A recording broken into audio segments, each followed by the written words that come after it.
anything you want to get into. That is what we are here for one final time tonight. No Giannis obviously makes this probably easier to digest for a Bucks fan and say, look, if we had Giannis, we think this series goes differently. And I do truly believe that to be the case. But you'll never know. And it is hard to close out a series. That is where the Indiana Pacers deserve credit. It is very difficult to do, especially when you have not done it before. And I think you may have seen some of that in Game 5 at Fiserv Forum. Pacers responded very nicely tonight. For a young team that does not have a whole lot of playoff experience, they don't have any playoff experience collectively as a group. You wouldn't have known it watching this game. They were the team that appeared to be the one that had been there before. So while it is true, no Giannis is big. It's huge in this series. No Dame for 2 of those games is big. You can only play who's in front of you. The Bucks would not be apologizing if they were playing this series with those guys and against the Pacers team with no Tyrese Haliburton, Pascal Siakam. You just play the team that's in front of you and advance to the second round. And that's what the Indiana Pacers did. So for the second consecutive year, the Bucks season comes to an end in the first round of the playoffs. 855-616-1620 is the number to join us tonight on Bucks Talk, whether you are listening in Milwaukee or in Madison. 855-616-1620 is that number to join us. And I am very curious to hear your thoughts on the series, this team. There's a lot of unknowns. We can start to get into that with the offseason and the checklist of what needs to be done here. What can the Bucks do? I think we got a little bit of clarity on that. Given where the Bucks were eliminated, I can explain what that means in just a moment. But this show here, the final time we get a chance to discuss our Bucks this season, the final time we get a chance to get together like this until October. This is a choose-your-own-adventure story that is up to you guys, wherever you want to take it for the next however you want to take it amount of minutes. 855-616-1620 is that number to join us tonight on Bucks Talk. Let's go to the phone lines. Dick in Port Washington, you begin things. Well, I don't want to talk too much about tonight's game. I mean, we were outscored from the bench 50-10, and 4 of those came in garbage time. Then Chris ran out of gas. Lillard couldn't cut and move as well as he once did. Yeah. To me, I don't see how. To me, this is just a statement of fact. The injuries killed us. Yep. The loss on last Friday night. Just think if we could have pulled that off. Not to cut you off, Dick. Real quick. I mean, no, go ahead. I think you called in after that, and we talked about that. I mean, I said at the time, too, look, if you lose this series, you're probably going to point to Friday because that was right there for the taking. Dame, as you mentioned, he scored 28 points. I wouldn't say he was a decoy. He did not have the burst that you were looking for because of what he's coming back from, which I think you had to expect. So that Friday night loss, it was right there for the taking. You could have been up 3-2 in this series. Obviously, there's a lot of could have, would have, should have, and you don't know how the ensuing games play out. But what you were asking this group, especially knowing Dame went out the 2 games after that, that's a big ask to say, hey, we don't know if Dame's going to come back. We don't know if Giannis is going to come back. You need to win 3 games versus 2. Yeah, I mean, it's a stat is in their last 11 playoff games, Giannis has only played in 3 of them. Yeah. That's astounding to me. It's just to rehash a little bit of the year. We're going to hear like, oh, we shouldn't have traded Drew Holiday. Holiday's not having a great postseason so far, just like he didn't last year. I mean, you can put the blame on that wipeout last year on his shoulders. He couldn't stop Jimmy buckets, but I love Drew. Would have been nice to keep him. But you got to remember, by trading Drew, Giannis decided to stay because we had Lillard coming in. And that was such a short period of time. And at that point, I don't think any of us knew, maybe you did because you're closer to it than we are, all the off-court crap that he's gone through. His mind was in Portland a lot of times more than with us, and that's understandable with going through a divorce, and he's really devoted to his kids and all of that. And then we started off with an inexperienced coach, and I do think Giannis had a lot to do with who we picked there, and hopefully that doesn't cost us horse going to Detroit. I think, and again, this is just statements of fact, if Doc would have been there from day one, or maybe even the coach from Golden State who Horst wanted, I think we would have had a better setup. I think this coming year, and I fully expect this to happen, we're going to be one of the favorites to win it all next year by the people in Vegas who make their decisions based on how much money they're going to make. A full year, I think definitely some changes are going to have to be made. I think that we need to incorporate the younger guys in more.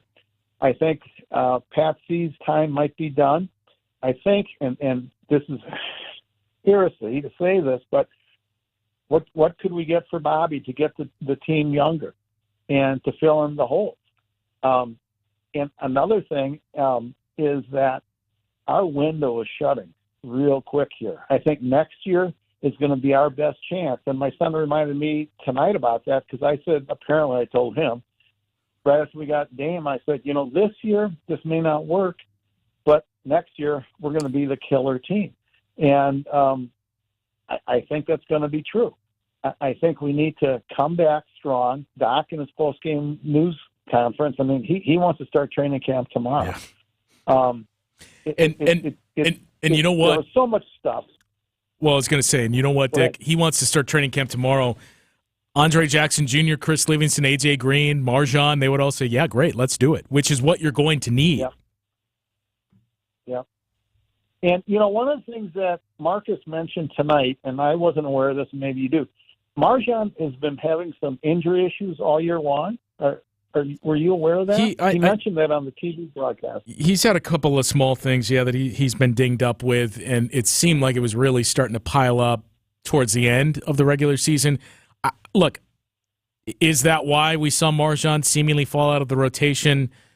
I don't know. Maybe it played a large role. Maybe it didn't, because I think ultimately Doc Rivers, and I suppose we should get this out of the way too, there's going to be a lot of Doc Rivers criticism, as we saw the moment the Bucks hired him, that there are the familiar memes that everybody's going to point to, and Doc Rivers this, Doc Rivers that. Everybody's going to point to the record too and say, you fired Adrian Griffin when you were 30-13. I mean, you know this, I know, and we've talked about this before. It is not that simple. The schedule was dramatically different. It was more road heavy. It was against the best teams in the league. You didn't have Chris Middleton for 16 games. There's a lot that went into it. First half versus second half. There was just no structure. And, if you're here to suggest, I'm not saying you are, if you're one of those people and you're here to suggest this series would have gone any differently if you just kept the same coach, I don't know if it would have gone 6 games. Yeah. I don't know if we would have been the third seeded team. Yeah. We won against a very easy schedule. They won with talent early in the season. Individual talent stuck out. But when you started to go, and Doc, it was difficult. He didn't know the plays, he didn't know the players, and you come in and you expect big changes. To me, it's strictly injuries. Indiana is an 8th seed team. I mean, I just don't buy into them. They beat us, but I think there's reasons, not excuses, reasons why they did it. They got the most out of their bench. We didn't. But I don't want to take up any more of your time here. I want to thank you for a great season, putting up with all my rants and raves. But I really believe that we have a really good chance next year. And we're going to have to tweak the team a little bit, get younger if it's possible. and you keep the core. You know, and I don't know if Beasley's going to be around, but anybody else from the original starting team, you keep all them. And I'm ready for training camp to start also. And again, thanks a lot, Justin, for putting up with me all season. Well, thanks for listening and all the calls throughout the course of the season, Dick. There's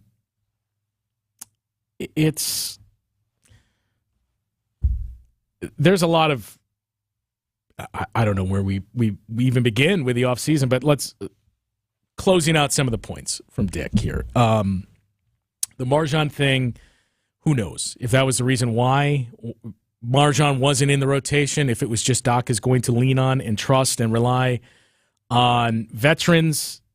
It was kind of the point I was starting to get to was it's not just Doc Rivers. Every coach is going to do that. You're going to lean on what you trust in the postseason. The young guys, their growth is going to be most important for this team. In terms of personnel decisions, there's a lot that you're going to have to address here because the reality of this is 3 straight years we've had the same type of conversation around this time last year, the last 3 years, I should say, and that is you left the postseason earlier than you anticipated or hoped on, and you left with this same thought. We have to get younger. We have to get more athletic. We have to improve our wing play. And I don't know that you've really seen any progress there for 3 years. Now, you've added some pieces that maybe there's something there that you can really consistently develop into those pieces we're talking about. I think the biggest would be Andre Jackson Jr. and what you saw from him this season, what you saw in those postseason minutes as well. That's the guy that we're all kind of pinning our hopes on. And there's a lot to see from him where you can understand why. You thought it was going to be Marjan. It's not to say it still can't. I think you found something in A.J. Green with his defense in that it's good enough, right? It's probably better than average defense. His shooting ability as well. You are likely going to have to address the 2-guard. Malik Beasley was on a veteran's minimum contract. You don't own any rights on him. You don't have the bird rights. You're likely finding a new shooting guard. Is that A.J. Green? I don't know. Is it somebody in the draft? Is it another vet minimum deal? Is it a trade? These are all the questions that you're looking towards in this offseason here. Health is the biggest piece, and we've said it year after year after year. To win a championship, you've got to be healthy, you've got to be lucky, and you've got to be good. The Bucks had all 3 of those on their side in 2021. When you look at every other year, and look, you're going to see a lot of this chatter as well. What did the Bucks do to maximize Giannis's peak window? You won a championship in 2021. You made the conference finals, the first year of the Giannis MVP era, let's call it, in 2019. You lost in the second round in 2020. I don't know what to take from that playoffs taking place in the bubble. The Miami Heat were clearly better than the Bucks in that series. But that season, kind of similar to the back half of this season, that I've seen a lot of Bucks fans kind of chime in with this thought, too, of just how it felt. Something always felt off. And Bucks fans even saying, I'm disappointed it's over, but I'm happy it's over. That was kind of how it felt at times in the bubble, too. I mean, for a number of reasons. Everything that was going on in the world. And then you restart basketball, and you're playing at Disney World, and you're playing in the bubble, and you're playing this Heat team that, again, the similarity to that exit versus this exit was a Heat team that beat you, I believe, 2 out of 3 times in the regular season and felt like, hey, we own this team. We can beat them. Pacers beat you 4 out of 5 times. They were very confident. It was a weird year, and in many ways you were just ready for it to be over. Of players may or may not have wanted to be in the bubble, not just on the Bucks. Doc Rivers was the guy that basically had the conversation with coaches, players, everybody, one of the first nights there in that bubble setup, basically saying, guys, look, we got to do this. And from there, you went into the championship season. But the bubble season, to round off that point, Giannis wasn't healthy, at least towards the end of that series. Suffered the ankle injury. And again, you basically said, hey, Chris, we need you to go get him. You were healthy, and I know we're going to point to Giannis missing those 2 games, which is huge in the conference finals. Think back, if you can, rewind it to July, late June, July of 2021, when that happened. And if you just think about the journey you went on that day, that was Game 4.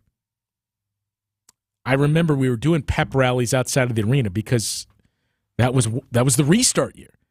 And we, the Bucks radio network, we were broadcasting all games from inside the arena, home or road. There were no fans at home games. The first month or so of the regular season, it was like basically Bucks employees, friends and family, 500 or so that were allowed in the arena. You gradually built it up and ramped it up to 1,000, 2,000 before it was eventually go time when you got to the postseason. You had a Christmas Day game at home in Milwaukee for the first time in decades with no real fans in the building. But we were doing all games from the arena. And man, was that interesting when you think about West Coast games that we're walking into this cavernous arena to broadcast these games at 9 o'clock at night, leaving after doing Bucks talk, 1 in the morning, with the arena completely shut down where you feel like you're walking out of a horror movie. And I remember Game 4 being in the arena and seeing the notification there's no Trae Young, and walking out to the stage to tell Bucks fans at this pep rally, hey, Bucks are up 2-1. They got a chance to go up 3-1. And by the way, there's no Trae Young. So this is over. It's becoming a party out there. And Giannis goes down in the first half, and you lose the game. And then it immediately shifts to, what happened here? This was supposed to be a coronation of the Bucks finally breaking through and reaching the finals, and now who knows? And then you were letting that conversation sink in of, man, if they make the finals, I mean, do you even want to be there if there's no Giannis? Yes, you want to be there, but that's where you would shift to. Dante DiVincenzo, I mentioned this on the postgame too. It gets lost in the shuffle when we talk about injuries. Everybody deals with them. I get it. And Doc was sure to point that out and illustrate, look, don't cry for us. Every team deals with injuries in the postseason. But for whatever reason, for the Bucks, they have been massive. Giannis in those 2 games. Dante for basically the whole postseason run. I think it was Game 3 against the Heat that he went down in that first round. He missed the rest of the playoffs. That was it, right? Other than that, you were healthy. But you also had the fortunate luck of going up against the Brooklyn Nets team where James Harden went down in Game 1, 13 seconds into that series with a hamstring injury. Didn't return until I think it was Game 5, 4 or 5. Kyrie Irving goes down in Game 4. That was starting to feel like what the Bucks were up against here. Where, man, this guy goes down, then this guy goes down, and then he comes back. And even before the game today, I kept finding myself thinking, man, is this just like Brooklyn? When James Harden came back, he was clearly hampered by the hamstring, but he was still effective. Maybe he wasn't peak James Harden, but he was effective. Is this what we're going to get from Damian Lillard? And I think you did. You just, unfortunately, didn't have that supernova Kevin Durant performance next to him. 2022, as we all remember, Chris Middleton goes out with the injury. Game 2 against the Chicago Bulls. Slips on a wet spot. Doesn't play in the final 10 postseason games for the Bucks. Last year, as we just touched on, Giannis goes down in Game 1. For all intents and purposes, misses the first 3 games of that first-round series against the Miami Heat. And now this year. What you dealt with this year was more than any of that. No Giannis at all for those 6 games. No Dame for 2 of those games. I'll say this, and we got a lot of calls to get to, so we are going to get to every single one of you that is on hold. The Bucks, this iteration of the Bucks, this was a super team. I know it's easy for us to dismiss that and say, no, it's not. It's we're the Bucks, right? We're Milwaukee. We can't be a super team. You can't have 2 of the best players in the game, 2 top 75 players, and not be a super team. The Bucks were a super team this year. And it seldom works out in the first year for super teams. That was kind of the thing you didn't really want to raise your hand and bring up all throughout the course of the season is, when you get these super teams, it usually takes about a year to make those adjustments and figure things out. LeBron James didn't win a title his first year in Los Angeles. LeBron James didn't win granted, they weren't quite a super team yet, but didn't win a title his first year with the Miami Heat. Took year 2. I mean, they made the finals, but they did not win the title. And that team we referenced before, the Brooklyn Nets, how many championships did they win? Period. It wasn't just first year. It doesn't tend to work out immediately. And that was the challenge of this season, is you hesitate to point out, look, next year, in all likelihood, is going to be the optimized version of this group. Because of the adjustment period, because of the fact that super teams take time, you throw in a new coach.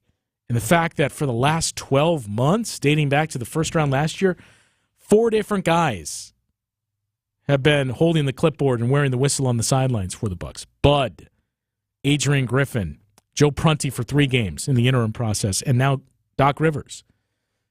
So it was always going to take time. It's easier to accept and suggest that when your core is 25, 26, 27, right around where they were as you were approaching that finals, as you were starting this ascent. It's an older group, and that's the challenge they're up against is, next year is probably going to be the best version, especially of that grouping of Giannis and Dame. But that's a lot of pressure on next year. 855-616-1620, the number to join us tonight on Bucks Talk. Still plenty of calls to get to. We will hear from all of you after this. This is Bucks Talk. So he said to me, boy, oh boy, do you got the boulders. And I said, you betcha. And he said, do you mind if I cherry pick? And I said, feel free. They're all beautiful and they're all granite. Sparkling pinks, blues, and grays from 4 to 36 inches. And they're all priced right. Because we buy direct from the source nationwide to give you the look you want. Erickson's Landscape Supply. High-quality mulch and stone for a whole lot less. Commercial or residential, visit ericksonslandscapesupply.com to see our entire selection. Well, if you need flagstone for your new natural patio, Erickson's is the place to find it. We have the largest selection and 15 styles to choose from. And for decorative stone, Erickson's is your best choice. Our decorative stone is trucked in from all over the country. We buy straight from the quarry and cut out the middleman to keep your prices nice and low. Erickson's Landscape Supply. High-quality mulch and stone for a whole lot less. Commercial or residential, visit ericksonslandscapesupply.com to see our entire selection. Progressive presents 10 things on a food truck owner's to-do list that are harder than getting a commercial auto insurance quote. Stocking the fridge, prepping the stations, finding employees that get along well, finding employees that actually do their job. Looking at you, Gary. Balancing the books, balancing the flavors, having a fresh menu and fresh produce and fresh meat, but never a fresh mouth. But the easiest thing on a small business owner's to-do list? Seeing if you can save on commercial auto insurance. Get a quote in as little as 7 minutes at progressivecommercial.com. Progressive Casualty Insurance Company and Affiliates. Coverage subject to policy terms and conditions. Without the ones like you, who work tirelessly to keep things running, everything would suddenly stop. Hospitals, factories, schools, and power plants, they all depend on you. No matter the weather, emergency, or time of day, you're the ones who get it done. At Grainger, we're here for you with professional-grade industrial supplies. Count on real-time product availability and fast delivery. Call, click Grainger.com, or just stop by. Grainger, for the ones who get it done. A cancer diagnosis shouldn't have to mean living without joy or optimism. At the Fredert and the Medical College of Wisconsin Cancer Network, we're pushing to put cancer in its place. By bringing together teams of leading specialists who are pioneering ways to treat every type of cancer, and by unleashing promising new clinical trials. Let's push ahead until every cancer diagnosis is a story of survivorship. To learn more about breakthrough cancer care, visit fredert.com/cancer. Welcome back to Bucks Talk.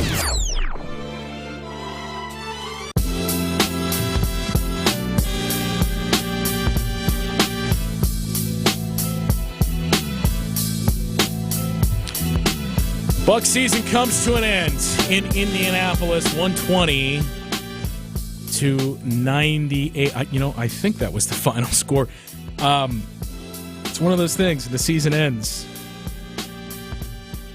You lost. It was a lot to a lot less was the final score tonight. So it's on to the offseason, and I would assume most of you don't really have takes or takeaways from what we saw tonight for those 48 minutes, and that's fine. We'll take this wherever you want to take it. Off-season checklist, what you saw from this team in the playoffs, what worked, what didn't. However you want to go with this, that is what we're here for one final time this evening. And again, until whenever. 855-616-1620, the number to join us tonight on Bucks Talk. Let's head back to the phone lines and talk with Levi in Plover. You're up next. Oh, sweet. Hello, Justin. How are you today, man? Even though it kind of sucks about the Bucks lost. Yeah. But, well, I had a feeling tonight it was going to be a loss, but during the TNT telecast, I saw something that's coming for the offseason that the Bucks for salary cap is like $68 million over the cap. It's like the 10th worst in the league coming into for this offseason. So I wanted to have your opinion, like, what should they do, like, for the offseason, like, if they could try to make some enough cap space, or if they can, to get a little younger and have to trade some of the big key pieces. Because I want to know. That's my. I just want to ask you that. So, you have a good night, my friend. Yeah, you too. Thanks for the call. So, look, I would assume that is what most of you are going to shift this towards. And I mean, I'm fine with taking it there. We don't have a whole lot of clarity. We won't until we get deeper into the offseason, closer to the draft, is when I would assume a lot of things to pick up for the Bucks. But starting with the salary cap, I mean, look, just about all teams are over the salary cap in the league. That's the thing to really remember here. Is it's not the cap so much that you need to be cognizant of. It's the luxury tax and the aprons. So I believe there are, let's see, 1, 2, 3, 4, 5. I think there's about 7 teams that are actually under the cap. 7 to 8 teams that are actually under the cap. The luxury tax and the aprons are the big thing. And you've probably heard us mention second apron quite a bit this season, because that was the big change with the new collective bargaining agreement. So the second apron is meant to basically level the playing field and bring in parity. It is meant to curb teams from forming super teams that we just discussed. Gone, theoretically, are going to be the days of the Brooklyn Nets trading for James Harden, signing Kyrie Irving and Kevin Durant. Although we saw the Phoenix Suns basically spit in the face of that with their offseason a year ago, and earlier today, owner Matt Ishbia is saying, hey, we're in a great spot. I think 26 of the 29 other teams there would trade everything to be us. I believe the Bucks, and we can get into the details of it, but I believe the Bucks are actually going to avoid the second apron, which we did not think would be possible with the Damian Lillard contract, the Giannis contract. Giannis's contract next year is a $48+ million. Damian Lillard's deal, same thing. Both he and Giannis are on the Supermax at $48.7 million. Chris Middleton is making $31 million next year. He has a player option for $34 million the year after that. Brooke Lopez is making $23 million next year. And that is it for him. He is a free agent after that. Bobby Portis is making $12.5 million next year, and then has a player option for $13 million the year after. And Pat Connaughton is making $9.4 million and has a player option for $9.4 million the year after that. So, looking at this roster, what you know is the group is intact for next season. The free agents that you have to make a decision on are Marjon Beauchamp, and his cap hold is going to be about $2 to $3 million. Jay Crowder and Malik Beasley. Pat Beverly is a free agent as well, and Thanasis. Those are your free agents for next year. A.J. Green and Andre Jackson Jr. have their rookie scale deals that you can pick up. I would assume the Bucks do. Same story for Chris Livingston, and Danilo Gallinari, for that matter, is also a free agent. So of the core, Giannis, Dame, Chris, Brook Lopez, Bobby Portis, Pat Connaughton, Marjan Beauchamp. I think I said he was a free agent. He is not. Of that group, you have all of them under contract for next season. It's Jay Crowder, Malik Beasley, Pat Beverly. It's the vets. Those guys, the bench, is, I think, what we would all agree you need to reshape. Now, I mentioned the Bucks very likely to avoid the second apron. What the second apron means, we can get into that a little bit later, but the Bucks are likely to avoid it because they lost tonight. So reaching the second round would have triggered bonuses for Chris Middleton, and because he is not going to get those, the Bucks are going to come up just short. The last I checked here, they are going to fall short of the second apron by just under $600,000. That is as close as it gets. As of this moment, projecting all the guys that they have under contract for next season, they're about $5 million under that second apron level. But again, remember, that is just with Giannis, Damian Lillard, Chris Middleton, Brook Lopez, Bobby Portis, Pat Connaughton, and Marjan Beauchamp under contract. 7 guys. So you're under the second apron level for next season, but you're not going to stay there once you get into July and rounding out this roster. So what that means is it gives you more wiggle room and leeway to do things this offseason. That is going to be gone next offseason. So it puts even more importance on striking the right moves and finding the right pieces this offseason. The second apron, if you are in that, you cannot aggregate contracts in a trade. So in other words, we mentioned all those contract figures. This is not me saying any of these guys should be traded and yada, yada, yada. With that disclaimer out of the way, if you are in the second apron, you could not say, okay, we are going to package Pat Connaughton and Bobby Portis. That would put us at about $22 million in contracts going out. We're going to package that, and we're going to trade it for a player that's making $20 million or 22 or 23, because you can take back 115% in trades. If you're in the second apron, you can't do that. It is 1 for 1. You can trade one guy that is making $22 million and bring in a guy that is making $22 million. It limits the amount you can bring back as well. So, as I said, most cases you can trade and you can bring back 125% of that value. If you're in the second apron, it shrinks it down to, I think, 110%, 115%. So cuts the dollars you can bring in. It restricts you on ways you can bring in those dollars. You can't group up contracts. You got to do those 1-for-1s, or you can trade one and bring back smaller pieces. You can't send out cash, so we see this a lot at the draft. As we mentioned, you'd like to get younger. You'd like to get more athletic. Well, how do you do that? You'll see a lot of teams trading cash for a second-round pick or a late first-round pick. You can't do that if you're in the second apron. So there's just a lot of these things. It removes exceptions. So that's the other piece. As I mentioned, the Bucks, if you're in the second apron, all you have at your disposal is the veteran minimum contract. So that's what you got Malik Beasley on this year. So just over $2 million. That's all you got. That's how the Phoenix Suns filled out their roster. When you think about all those vets that they brought in, veteran minimum deals, Eric Gordon, that's all you would have. The Bucks would have one of their exceptions. I think it is the taxpayer mid-level that they would have at their disposal to use. I understand this is maybe way too advanced and nuanced for a lot of you. Maybe some of you don't care about it, but basically it means, hey, you have a $6 million trading chip you have that you can use to sign somebody.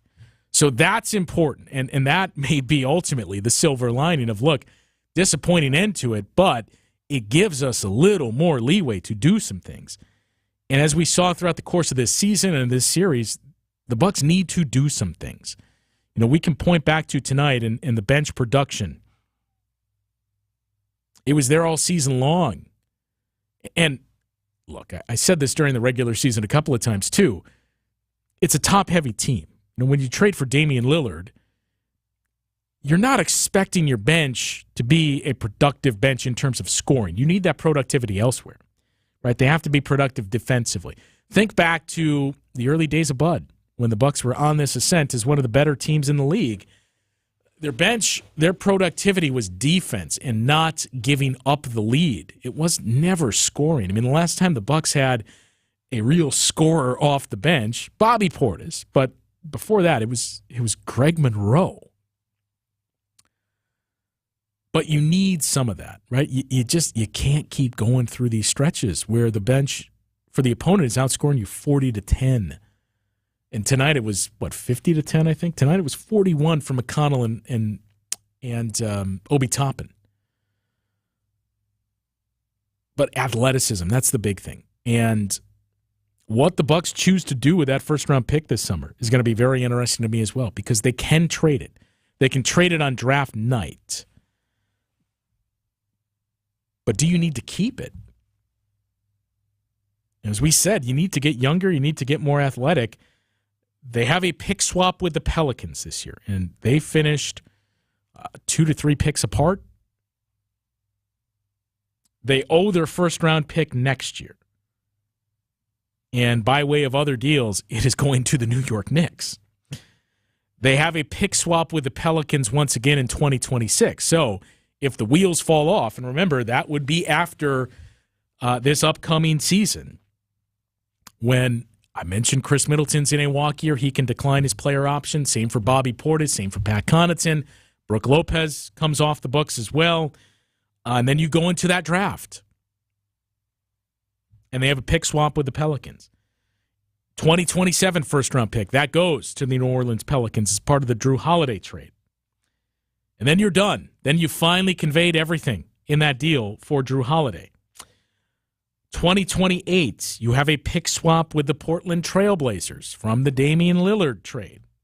And that is after those deals have come up. So it's going to be interesting to see where the team is at then. 2029, your first-round pick goes to the Blazers. And in 2030, you once again have a pick swap with the Portland Trailblazers. So you don't control your first-round assets. All of them have full control of it, I should say, until 2031. 7 drafts from now. It's not that you don't have first-round picks. There's 3 years in between now and then where you will not have a first-round pick. So that puts even more importance on hitting it with that pick, whether it is finding a player that you can develop and become a part of your rotation or in a trade. If it's taking one of those contracts, adding maybe a younger player, adding a first-round pick, trading it out for 1 or 2 pieces that you know can help you now. But that's going to be, I think, the first big date to circle on the calendar that week of the NBA draft. What the Bucks decide to do with that first-round pick. 855-616-1620, the number to join us tonight on Bucks Talk. Let's squeeze in one more call here before the break. Joe in Madison, you're up next. Hey, Justin. I have a question. So who do you think the Bucks should get? Because we obviously need to address the 2-guard position. Do you believe that we should stick with AJ Green? And then also, who was the Bucks' backup point guard this year? For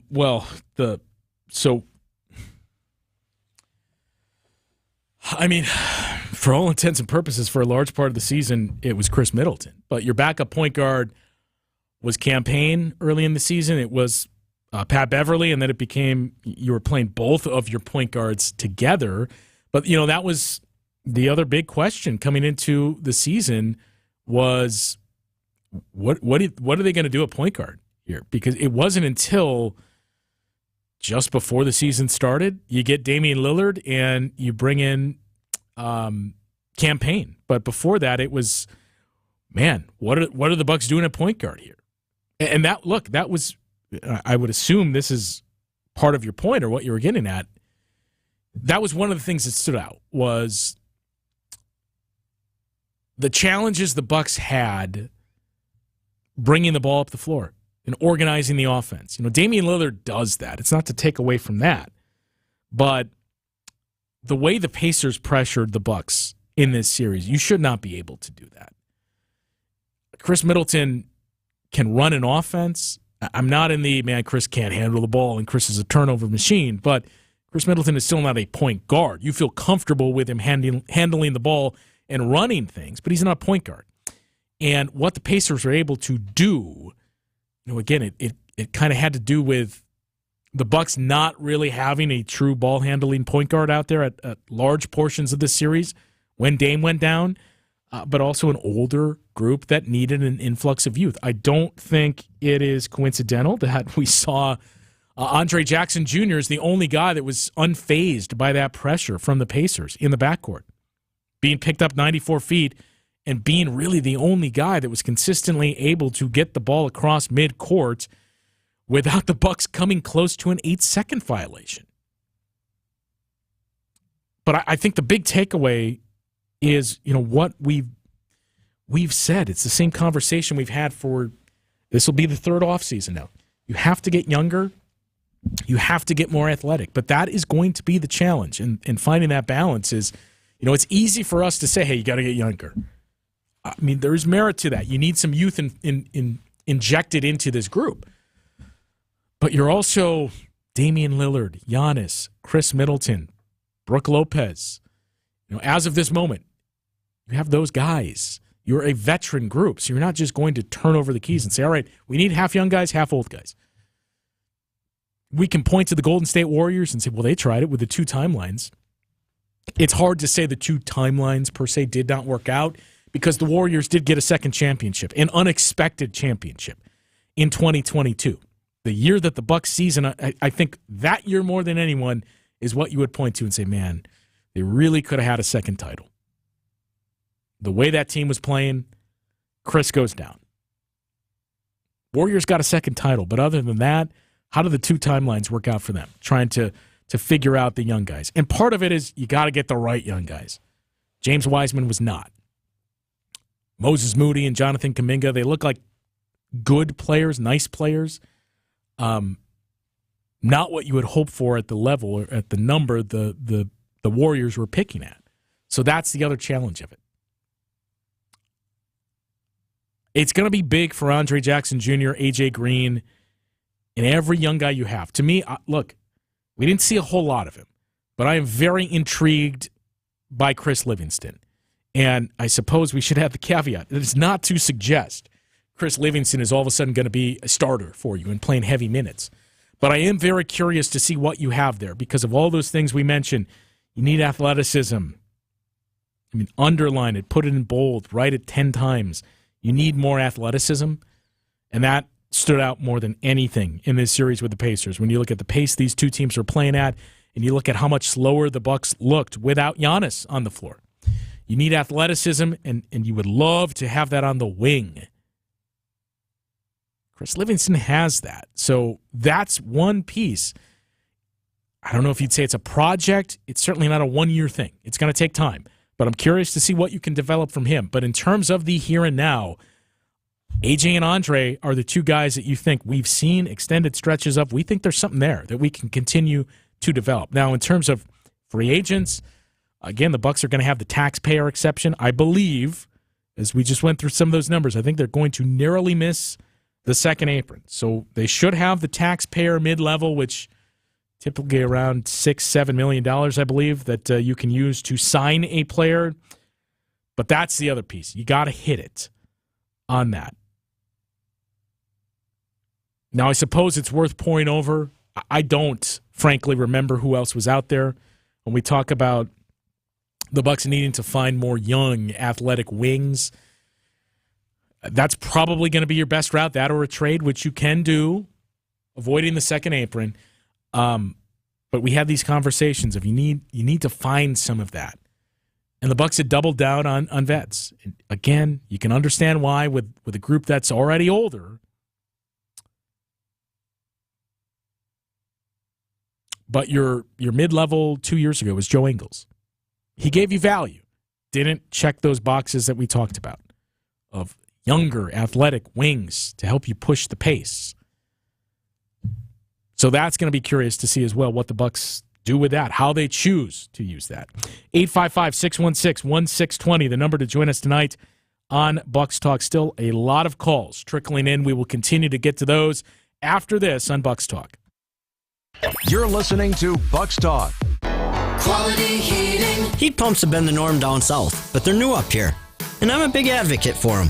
They're far more efficient than conventional AC systems and serve as a backup to your furnace too. They don't use gas and they're really efficient. And that's why the government basically pays for a big portion of these babies with rebates. So before you install a conventional AC system, ask the man in the red van about an Armstrong air heat pump. You gotta see the man in the red van. Quality heating, quality heating.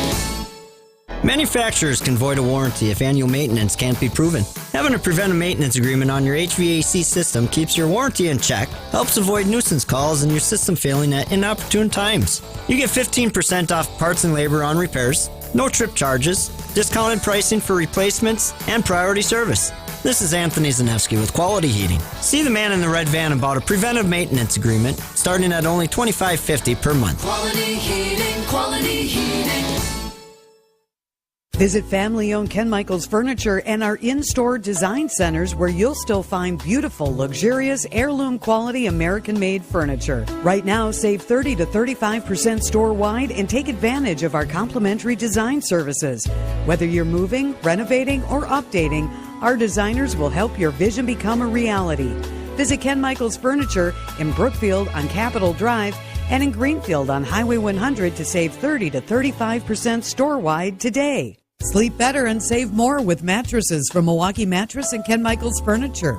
Handcrafted in our Milwaukee factory, our mattresses utilize natural materials like cotton cushioning, which dissipates body heat, Joma wool quilts for warm wintry nights and cool summer evenings, and natural latex providing superior conformability and pressure relief for aching joints. Stop in today at any Ken Michaels Furniture store and save up to 50% compared to national brands. Another MVP has joined the roster at Orthopedic Associates of Wisconsin.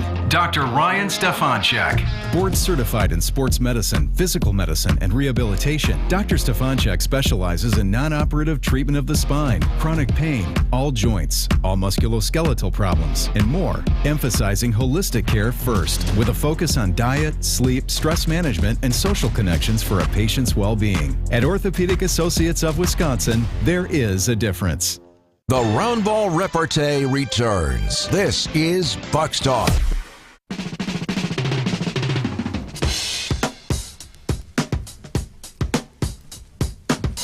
Bucks season comes to an end tonight in the first round. It is the second consecutive year we're having this conversation this early. The Indiana Pacers, their youth, their athleticism, and tonight their bench, Obi Toppin and T.J. McConnell, too much for the Bucks to overcome. 855-616-1620 is the number to join us tonight on the show. Still a handful of calls trickling in. As I said, we're going to get to every single call that comes in tonight, since this is our last chance to gather in this setting until October.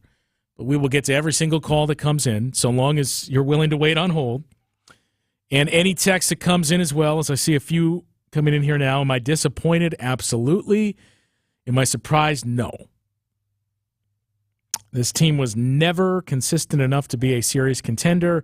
Reload around Giannis, Dame, and Chris. And I do think, as that comes to us, I believe, from the Madison area, I think that's probably the feeling of a lot of Bucks fans. You were disappointed.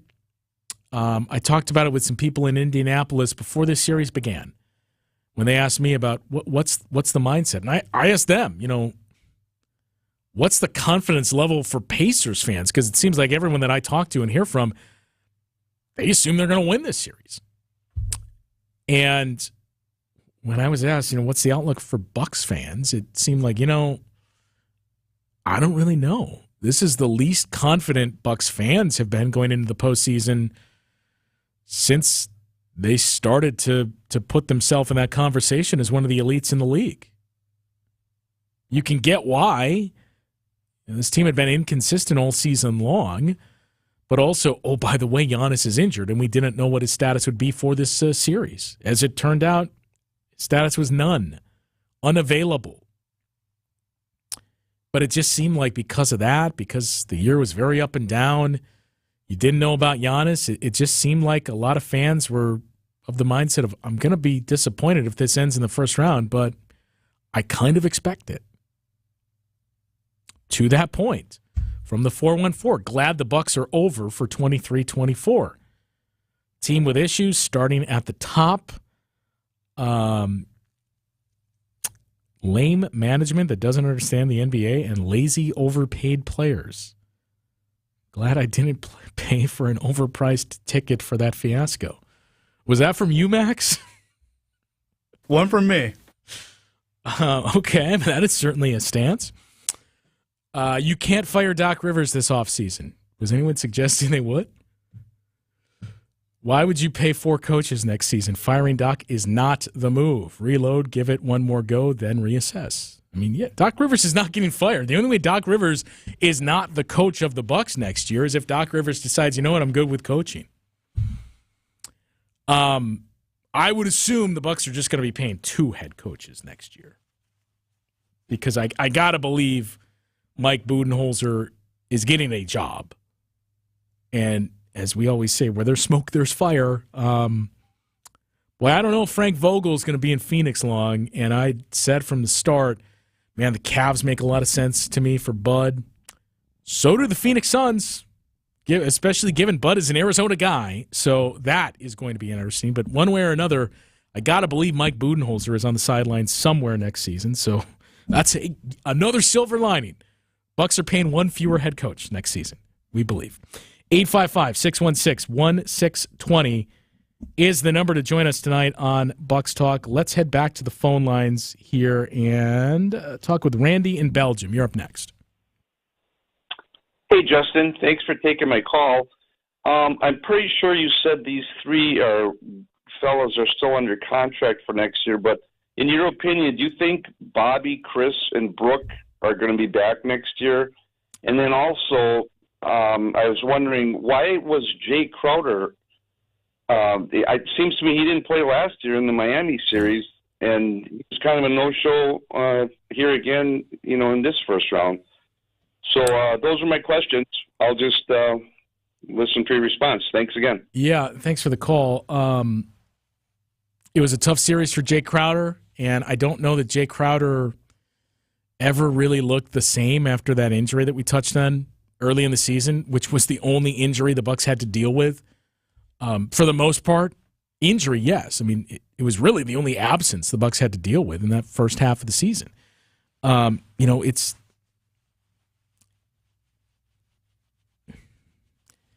a 3-and-D player, known for that. 3-pointers and defense. But the peak of Jay Crowder was probably the bubble when he was a menace against the Bucks with the Miami Heat. He started for the Suns in that final series, had some moments there. He's another one of those vets, though. And a core injury is a big part of it. The age is a big part of it. And as Doc Rivers has said many times, and again, I feel like I cannot overstate, Doc Rivers is not alone here. This is the mindset of most head coaches. Your rotations get smaller and smaller and smaller. Bucks are basically 7 deep tonight. Now, no Giannis changes that. But they basically played 7 deep. You find what works, what you trust, and you stick with that. And that's how you're going to lose. If we're going to go out, we're going out with this. Jay Crowder just wasn't one of those pieces for Doc Rivers. Wasn't last year either, as you pointed to in that series with Miami Heat. I mean, I suppose that's the one you could point to more and say, well, could we have tried something on Jimmy Butler? Maybe Jay. We saw a couple of Jay minutes against Jimmy Butler. From what I recall, it wasn't great. Nobody was, in fairness to Jay Crowder. But he's one of those pieces that we talked about with the bench. You know, if it's not scoring, you just need that consistent, reliable defense. I think more than anything, you need playmaking. You know, you need youth. You need playmaking. That's the big piece. You need something to keep the offense moving.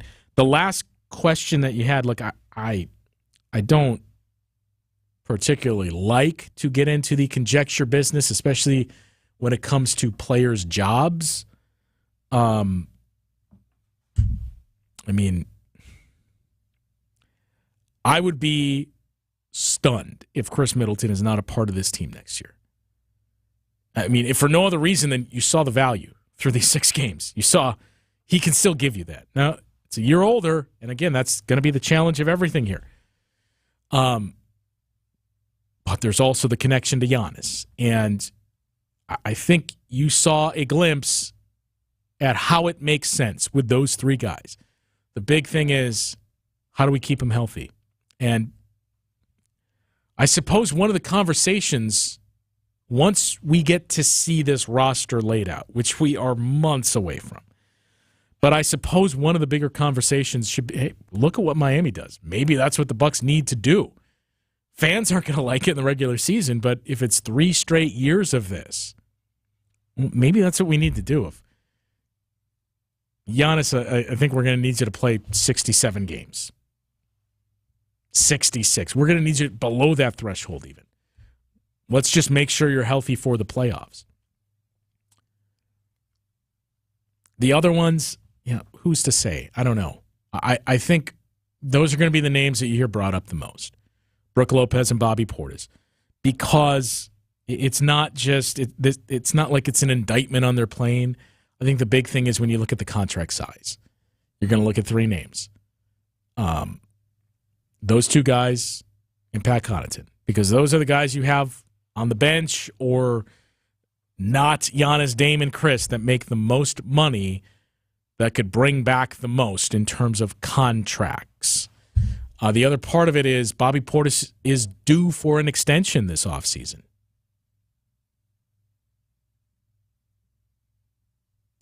So it's a matter of where this thing goes.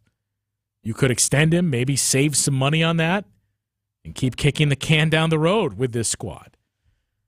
Where then you're all of a sudden looking at the 25-26 season where you know, okay, we got Giannis under contract, we got Dame under contract, we theoretically have those young guys under contract. Maybe you use your taxpayer mid-level and you sign somebody on a 2-year, $14 million deal, something like that. We got that person under contract. And we got Bobby, if you do an extension with Bobby Portis. I should say he's up for an extension, not due an extension.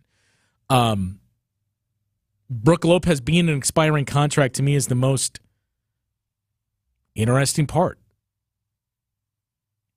Is when you look at the age of Brook Lopez and however many years removed from a back injury and surgery he is. Brook Lopez, I think a lot of times I've talked about Chris Middleton's value and the perceived value among Bucks fans, the lack of respect that I think he gets a lot of times. Brook Lopez is almost similar to that because I think it's easy to look at the end of the play and say, man, Brook Lopez stinks. Brook Lopez was he's getting beat. You can't play him. And to be fair, there is some merit to where this league has shifted. You don't see quite as much of the traditional bigs, and especially aging ones like Brook Lopez is now. I don't mean aging to be disrespectful. We're all aging, right? Brook Lopez is younger than me, but it goes against what we said you need to get. I mean, Brook Lopez I thought was very good in this series, but Brook Lopez is going to look bad if there's no point of attack defense, and you're saying, hey, Brook, we need you to stop that person that's driving at you, and we also need to stop the guy that's behind you. It's an impossible task. So I think that was the big piece is, man, you saw when he had Drew Holiday with him, he was still just as good as ever. I think he was still very good this season. But if you ask me who would be most likely, where would it be most likely to see something happen? As uncomfortable as the conversation is for me to have, I suppose I would say that. But that's going to be some of the interesting pieces to this group. Last year, going into it, it was you're going to hear all the chatter of, well, the Giannis watch is on, and how much longer is Giannis going to stay in Milwaukee? Well, you answer that question. And you brought in Damian Lillard, and same with Chris Middleton. And look, here's the other thing. Well, you should have traded Chris instead of Drew. You couldn't have done that, right? Chris was a free agent. You're, of course, going to sign him. I know we had that conversation last year, but you can't just say, okay, we're going to let Chris walk, and we're going to sign somebody else that, number one, isn't there, but also you don't have cap room to do it. You can go over the cap to sign your own guys. You can't sign others when you're over the cap. But that piece is at least out of the way, where Giannis is here, Dame is here, Chris Middleton is here. And here's the other thing. I feel pretty confident in saying this based on some things that I've heard, but don't pay attention to the Damian Lillard is miserable here. Dame's going to ask for a trade, and he's not going to be here next year. There is no truth to it. As Dick went through, and we've kind of tiptoed around throughout this season, there's a lot that was going on for Damian Lillard. And I'm sure in many ways it's not speaking to the character or competitiveness of Damian Lillard. I'm sure in many ways a part of Damian Lillard is happy that this season is over now too. It was a whirlwind. He was traded a week before training camp began, going through some things off the court, away from his family, having to go back and forth and deal with things. This was a lot for Dame too. So I think in many ways you just need that reset. All right, let's regroup. I know we said this last year, and that's the other thing. Giannis had the tweet last year. I hope he doesn't do it this year because he's going to get mocked and ridiculed if he does. But there was a lot that was out of everyone's control. 855-616-1620, the number to join us tonight on Bucks Talk. I don't know if I answered your question, by the way, so if not, feel free to text in. I mentioned that text about the Doc slander or question about firing him. My previous comment deals with paying out prior contracts of prior deals. Aren't we going to owe money in 2024-25 for Bud and the Griffin deals? Yes. They're going to owe money for both of those guys unless they get a head coaching job or a job that would offset it. As I said, I would assume Bud is going to get a job next year. So we'll see. But, yeah, it's a lot of money going out on the coaching staff for the Bucks. 855-616-1620, the number to join us tonight on Bucks Talk. Let's squeeze in one more here before we take another break. Let's talk with Jim in Milwaukee. You're up next. Hey, Justin. How are you tonight? Good. How are you? Good. All things considered, I guess. Hey, I just want to thank you for keeping us informed and keeping it interesting this year, and especially tonight. I was kind of thinking the Bucks would look a lot different next year, but sounds like the core is going to be there, so that's not the case. But that wasn't really called to talk about. I just wanted to talk about what a great announcer we have on the radio. This year, I ended up spending more time, it seemed, in the car listening to the Bucks than watching the Bucks on TV, and I really got to, enjoy and appreciate David Kane. Just love the way he calls the games, the way he describes it, the stats and things he puts up to back things up or to expand on it. And then every once in a while he throws out a great phrase. And I would have to say my favorite of the year was in the playoffs, the shot clock was winding down, and Dame dumped it off to Lopez, and Lopez shot and missed. And the way he described it was Dame tossed a hand grenade to Lopez. I thought that was a great phase, and I just really, really enjoy the way he calls a game. I told him to say that, so you're welcome. What if I told you he's a jerk in real life? I don't have to deal with him in real life. I don't have to deal with him in basketball. But I'd say that surprises me. Because usually the jerk will come out in the broadcast. Yeah, so. I mean, that is, well, you'd be surprised. You don't always catch it, but no, that is definitely not the case. True.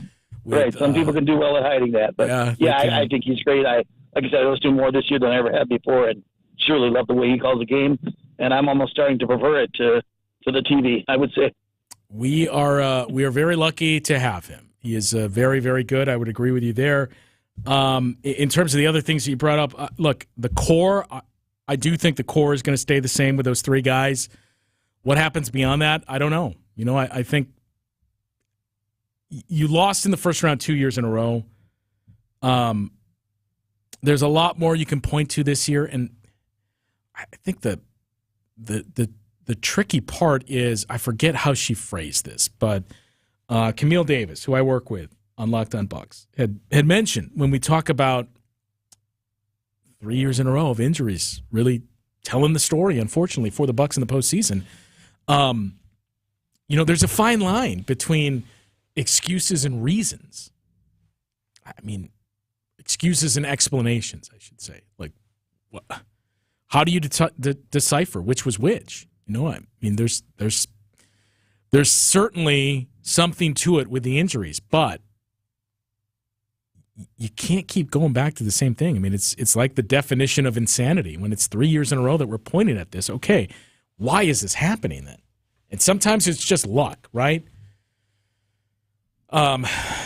Who saw Chris Middleton slipping on a wet spot?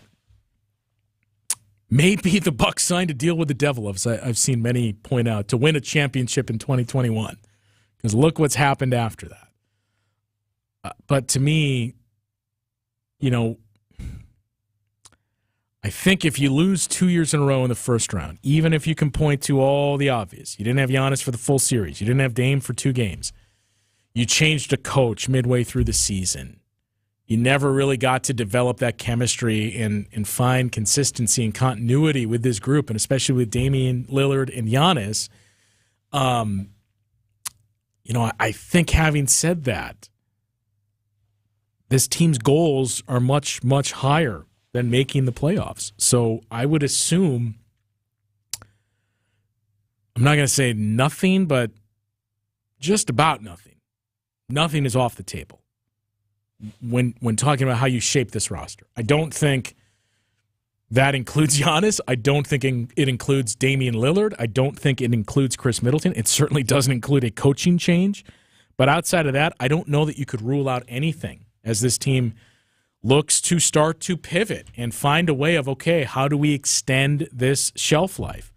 Giannis is still at his peak, in his prime, but that is starting to fade.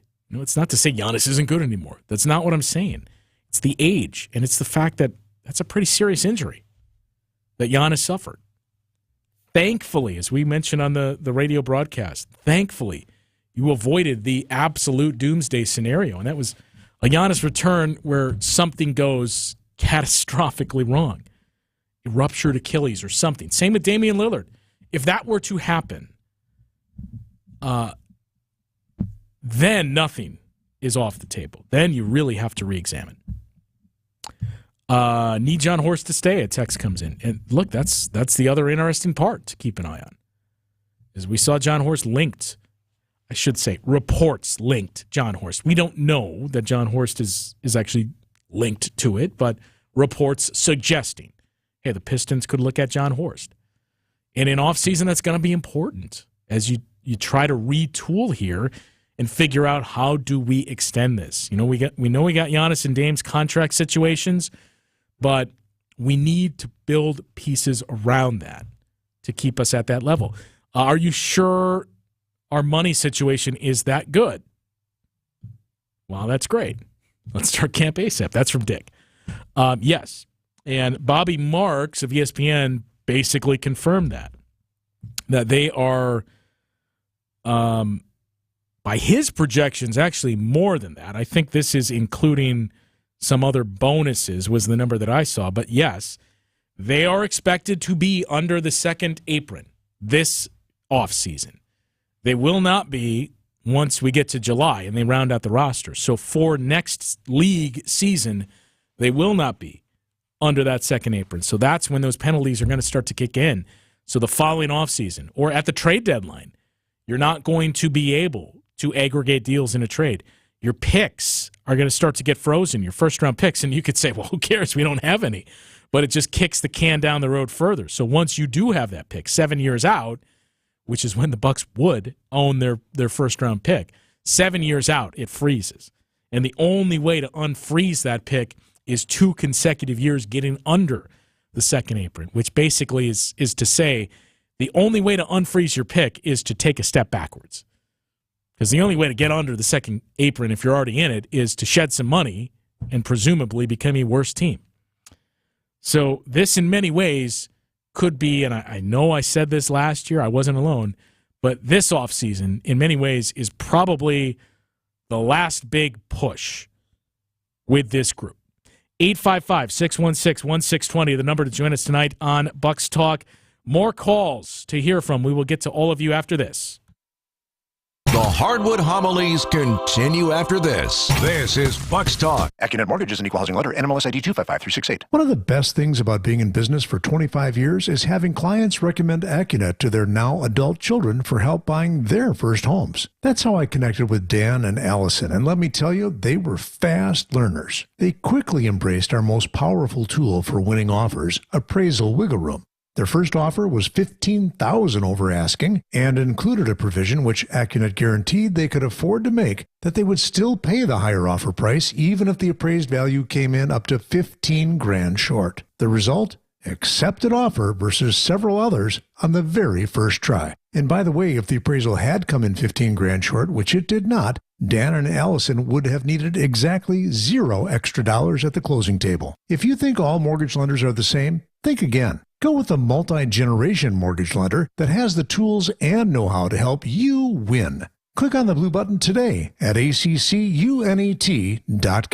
Wholesale mulch? No problem. We deliver to residential or wholesale accounts, and we can supply you with whatever volume of the highest quality mulch you need. Nobody around here has more mulch than Erickson's. We'll deliver you a 1-yard pickup truck load all the way up to 100 yards in a walking floor trailer. And if you just need a little bit, swing by and we'll fill up a 5-gallon bucket or 2. It's the best mulch you'll find. Erickson's Landscape Supply. High-quality mulch and stone for a whole lot less. Commercial or residential. Visit ericksonslandscapesupply.com to see our entire selection. Our decorative stone is available by the handful for pickup, all the way up to 24-ton load deliveries. And our stone is superlative. We scour the countryside, countrywide, from Arizona to the Carolinas. We search pretty much the whole U.S. of A. to find you easily the best stone selection in southeastern Wisconsin. See a rainbow of decorative stone colors to match any exterior decor. Erickson's Landscape Supply. High-quality mulch and stone for a whole lot less. Commercial or residential, visit ericksonslandscapesupply.com to see our entire selection. Hey, WTMJ's John Mercure here for Azura Memory Care and Assisted Living. Their mission is to transform the culture of care.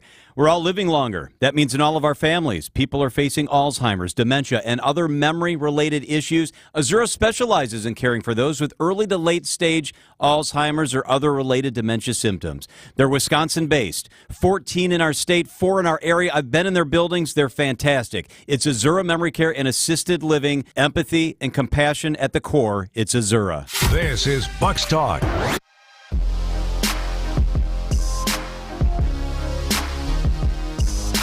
Bucs season comes to an end tonight at the hands of those pesky Indiana Pacers.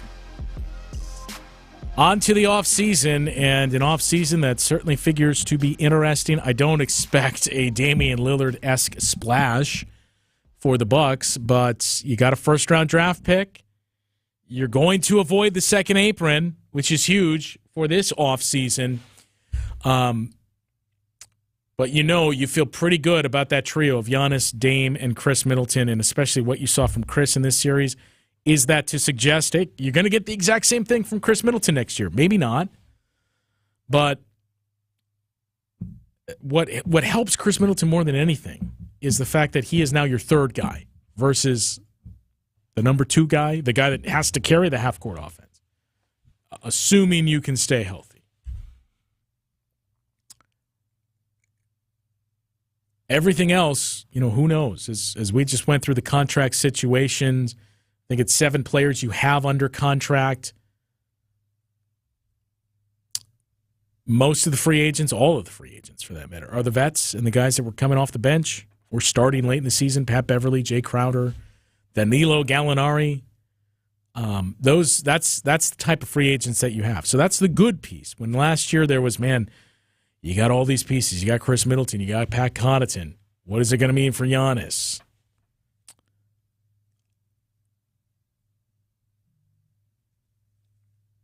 So it's not to say it won't be an offseason full of change,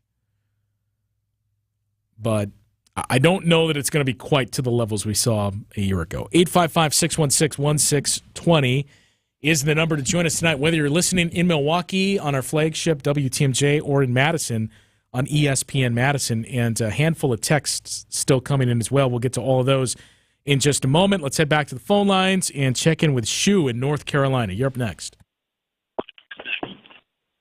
Hey, Justin, man, how you doing? Good.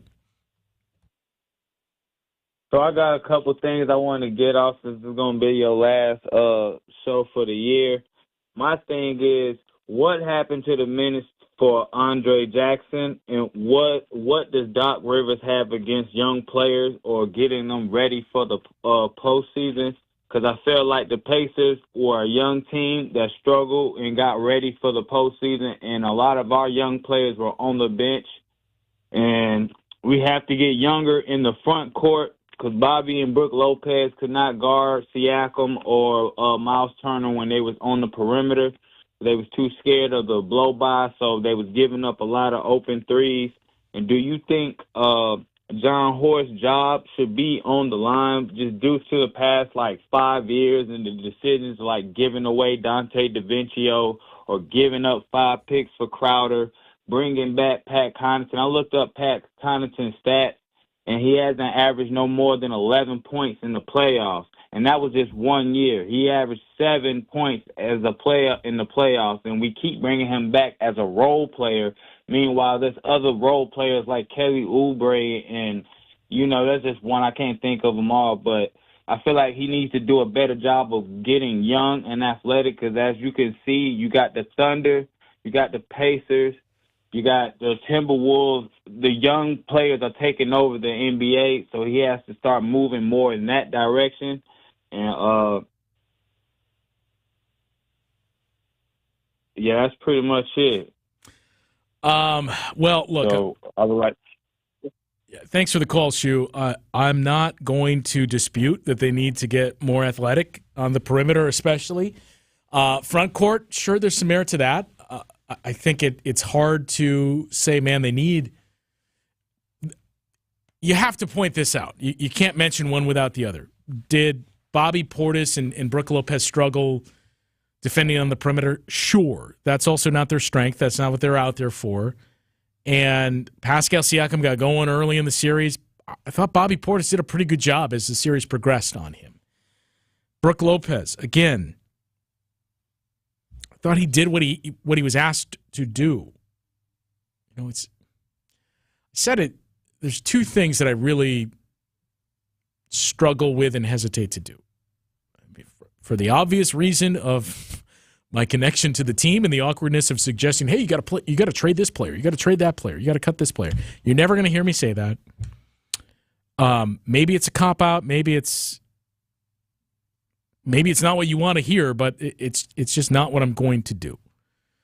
The other one is, really, really digging in and criticizing coaching and schemes for the most part, because there are some times where it's pretty evident and apparent of this worked, this didn't. I mean, you heard me on another platform today talk about Doc Rivers' strengths and the fact that, look, I know there was a lot of LOL Bucks when they hired Doc Rivers because of the playoff track record and the 3-1. Man, if for no other reason than for Doc Rivers to win a series trailing 3-1, you really wanted this, to extend this to Milwaukee and win this first-round series, even without Giannis. Even if it meant you're not going to have Giannis for the full playoffs, who cares?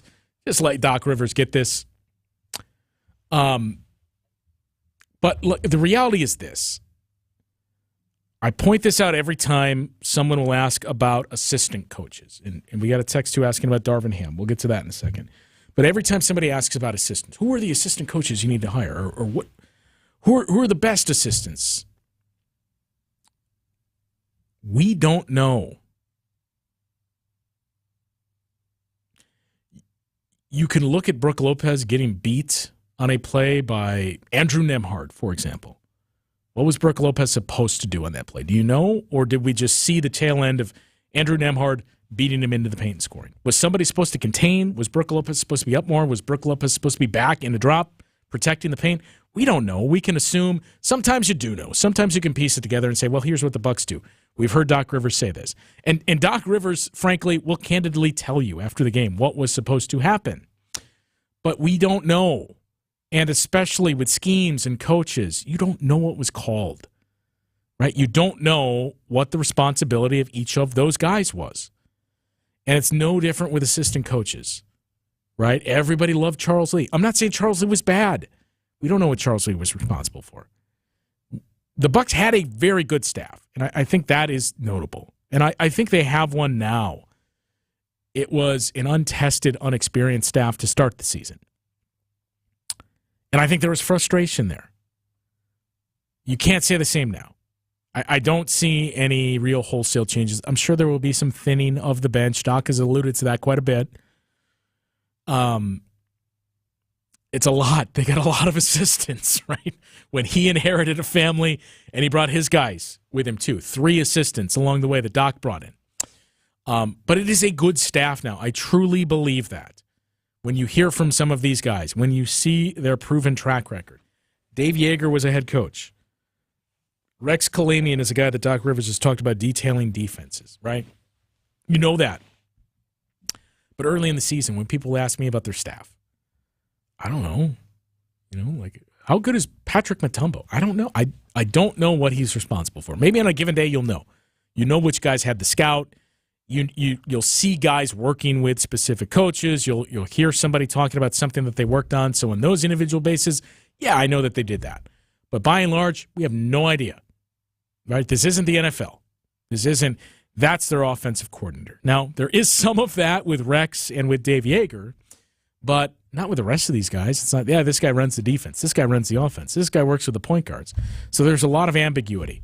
And that's really, to me, at times what can be difficult. When I'm not criticizing you guys.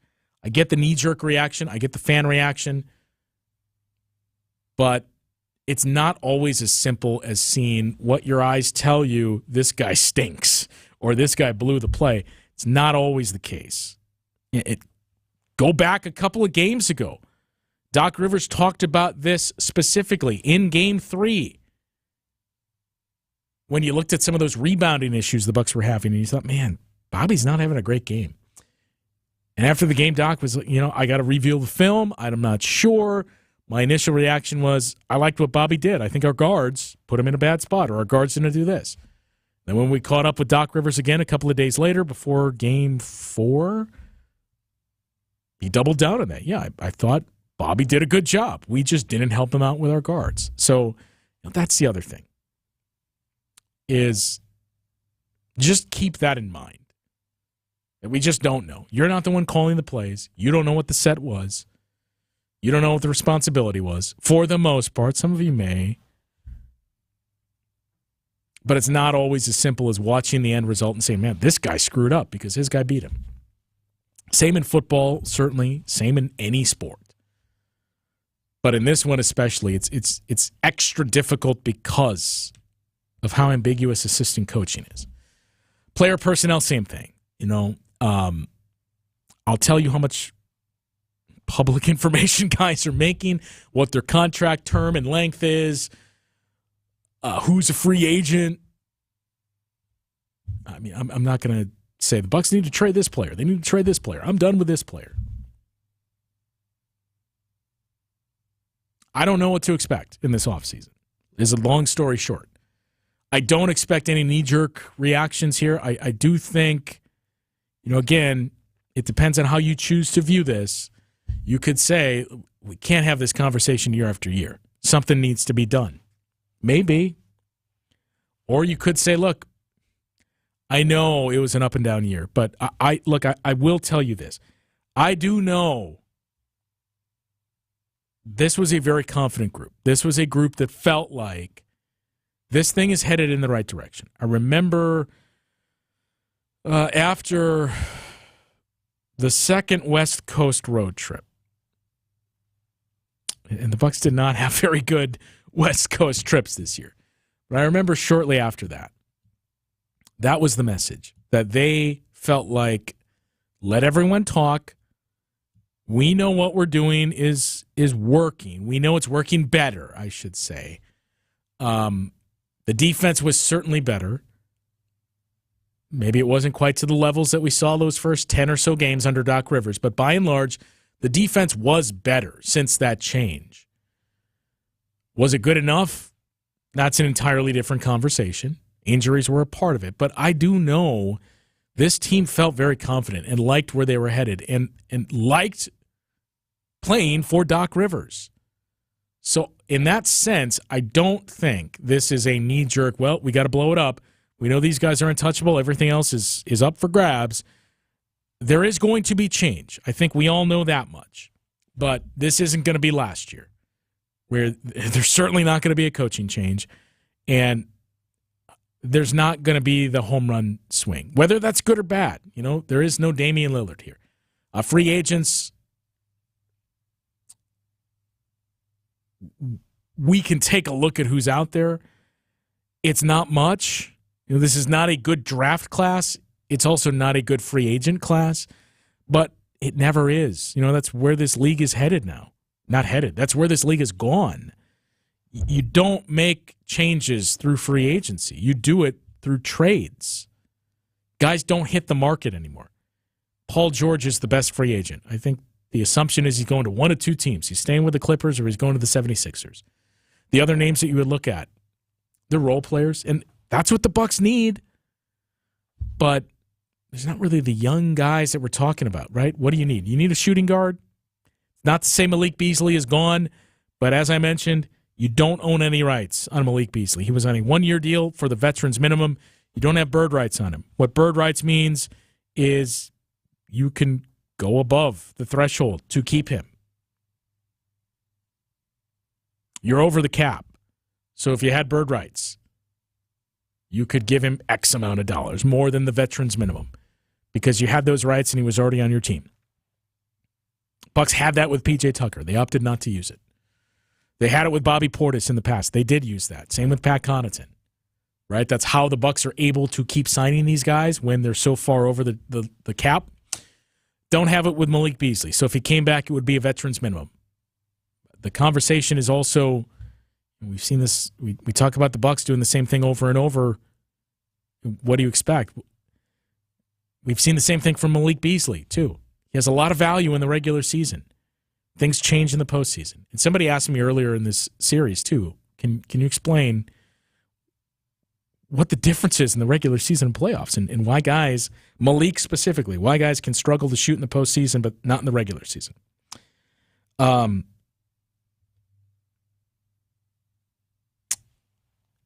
82 versus 16.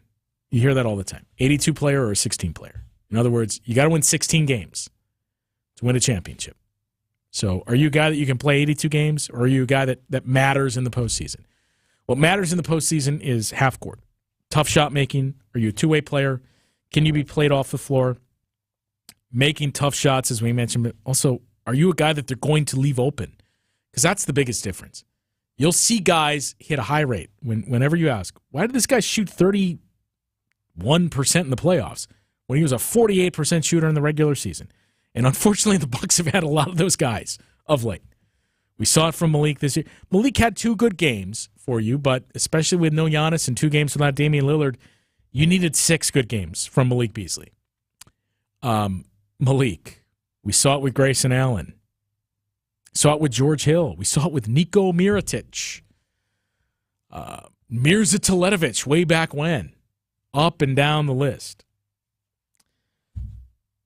Because guys will leave you open in the regular season.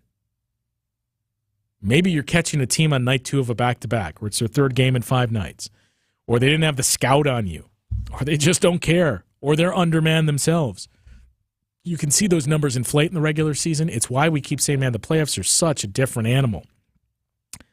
You're not being left open in the playoffs. And then when you are, that's when it becomes mental. And it starts to get to you of, wait a minute, what?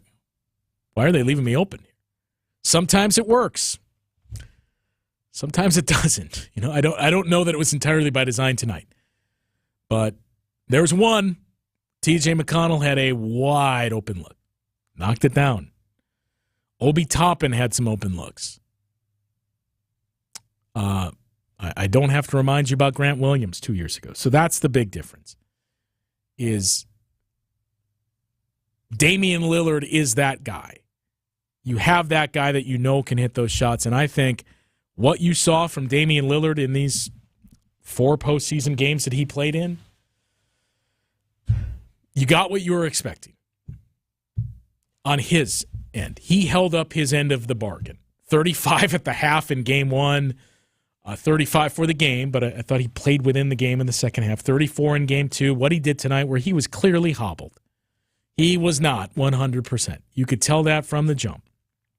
But what you saw from Dame was everything as advertised, as up and down, and there's a number of reasons why, as we touched on, as up and down as he was in the regular season, what he gave you tonight and what he gave you in these 4 games he played in this series, that was everything you expected to get. So how do you fill things out around him, around Giannis, around Chris Middleton? Those are the 3 that I think we know are here. The rest, who knows? It's not to say all of those guys that we did not mention are gone, but no team ever stays the same year over year. There's always change. That's the tough part for these guys, is every time your season comes to an end, you know that final game tonight, that is the last time that group will have played together. So there's going to be change. Is it too much to expect that Andre Jackson Jr. and A.J. Green are huge pieces of the team next year? I think that's what remains to be seen. Does one of those 2 starts alongside those other 3 guys? Is the other your 6th man and getting heavy minutes? Who knows? But you need to get more athletic. And that is not news to any Bucks fan. It's the same conversation we've had for 3 years. But it felt like the chickens really came home to roost in this playoff series when you were already up against it with no Giannis and Damian Lillard. And that's the other thing to not lose sight of. The playoffs are all about adjustments and matchups. And I started to make this point before. I thought Doc Rivers was fantastic in this series. What did you expect from him? Without Giannis, that you cannot overstate how much that changes things. Without Dame for 2 games. Doc Rivers can say he is the coach of the team. The only team in NBA history to win a playoff game without their 2 leading scorers. Doc Rivers, that's the guy. I thought Doc was great in this series. You can make a strong case. Doc Rivers outcoached Rick Carlisle. Do we have that conversation if the Bucks don't make a coaching change? I don't know. I have a strong feeling about it, but I don't know. Game 5, what Doc Rivers did, to me, that shouldn't get lost in this. How he had that team prepared. Game 4, for that matter, is to have that group regroup after Bobby Portis goes out. But Game 5, the adjustments that he made, switching everything, how that fixed and cured their transition defense, putting Brook Lopez on Nesmith, putting Chris Middleton on Miles Turner. And that, to me, was the biggest piece. He made the adjustment to say, let's switch everything, and let's do that in transition as well. And then from there, proactively saying, all right, we know the Pacers and Rick Carlisle are also going to make adjustments, so let's also make a change from this. And that's when you saw the wrinkle. Starting the second half with Brook on Nesmith and Chris Middleton on Miles Turner. So Doc Rivers was very, very good. As many strays as he'll catch, as much as we all love to clown on Doc Rivers and create new Doc memes, he was very good in this series. Doc Rivers is not the reason why the Bucks lost this series. The question about Doc playing young guys, again, should he have played Andre Jackson Jr. more in this series? Probably. I think we probably reached that point. Doc Rivers is not alone. He's not the only coach. Look at what the Sixers are doing. Nick Nurse is going to do the same thing. Every single coach in that spot. Bud did the same thing. Every coach is going to play vets over young guys in the playoffs. 855-616-1620, the number to join us tonight. Still 2 more on hold. As I mentioned, we will get to every single one of you if you choose to hold. We'll hear from Chad and Bob coming up momentarily. Also, some more texts to get to here. Actually, let's do this. Before we do, let's squeeze in one of those calls. He's been waiting a while. Chad in Madison, you're up next. Hey, thanks for taking my call. Yeah, go ahead, Chad. Hey, sorry about that. No, I couldn't agree with you more. I think Doc did everything he could with what he was up against. Look at, you mentioned earlier, take Jokic and Murray out of Denver, take Embiid and Maxey out of Philadelphia, and what are those guys? What are those coaches doing? I think the biggest factor was our bench tonight looked. And you have the statistics for bench points tonight. I mean, it was 10 for the Bucks, but for all intents and purposes, it was 6. 4 of them came in garbage time. And they had Indiana had 40. They had 50, and they had 50 total and 41 from McConnell and Toppin. Right. So you've got a kind of dinged up Dame and everybody's saying. And the other point I wanted to make too was everybody's talking. Brook Lopez couldn't defend this and that. Last year, he was one of the leading contenders for Defensive Player of the Year. And he's getting older, and I understand he can't defend a lot of these younger guys. That's a whole different scene if Giannis is in the middle. Yep. So I just think, we kind of pull back the reins a little bit. We got, I think, a really good coach, a really strong top 3, and then figure out here's the apple in the bucket is do we continue for the next 3, 4, 5 years to keep Thaddeus on at a roster spot? I mean, that's a roster spot. Well, he is a free agent this summer. Yeah. And, again, that's a roster spot, and we don't have many roster spots. We're looking at the bench. We love his hoorah-rah, but for the next however long Giannis is going to be there, is that Bronny James and LeBron hey, we're 1 and 2, or do we just say, hey, it was a great run. We'll do your podcast and continue on, and if you can sign on to somebody else, that'd be awesome, but that's a roster spot. I get your point, Chad, and look, it may be as simple as, is Giannis on the team? Who knows? I'm not saying that Giannis is saying, hey, part of me staying here is Thanasis. I'm sure that is a part of the discussions. I get your point, but it is the 15th spot on the roster. It would be one thing if Thanasis is playing heavy minutes for you, but are Mavs fans having the same conversations about their 15th man? And I get the nepotism angle, but are Mavericks fans saying the same thing about Marcus Morris being the 15th man? You look at some of these other guys that we're seeing tonight. Look at the game that's being played tonight in New York. Are we saying the same thing across the board with the 15th man of that team? Yeah. Are the Pacers saying the same thing about James Johnson, of how much longer are we going to have him on the roster? I know he's added this season, but that's the same role that Thanasis fills. So, look, it's not to say it's not worth having the conversation when you're talking about constructing the roster, but it is just the 15th spot. That's very true. Very true. I just wanted to call in and throw out some props to both Doc and Brook Lopez. He was considered Defensive Player of the Year last year, and then now everybody's saying he can't cover anybody.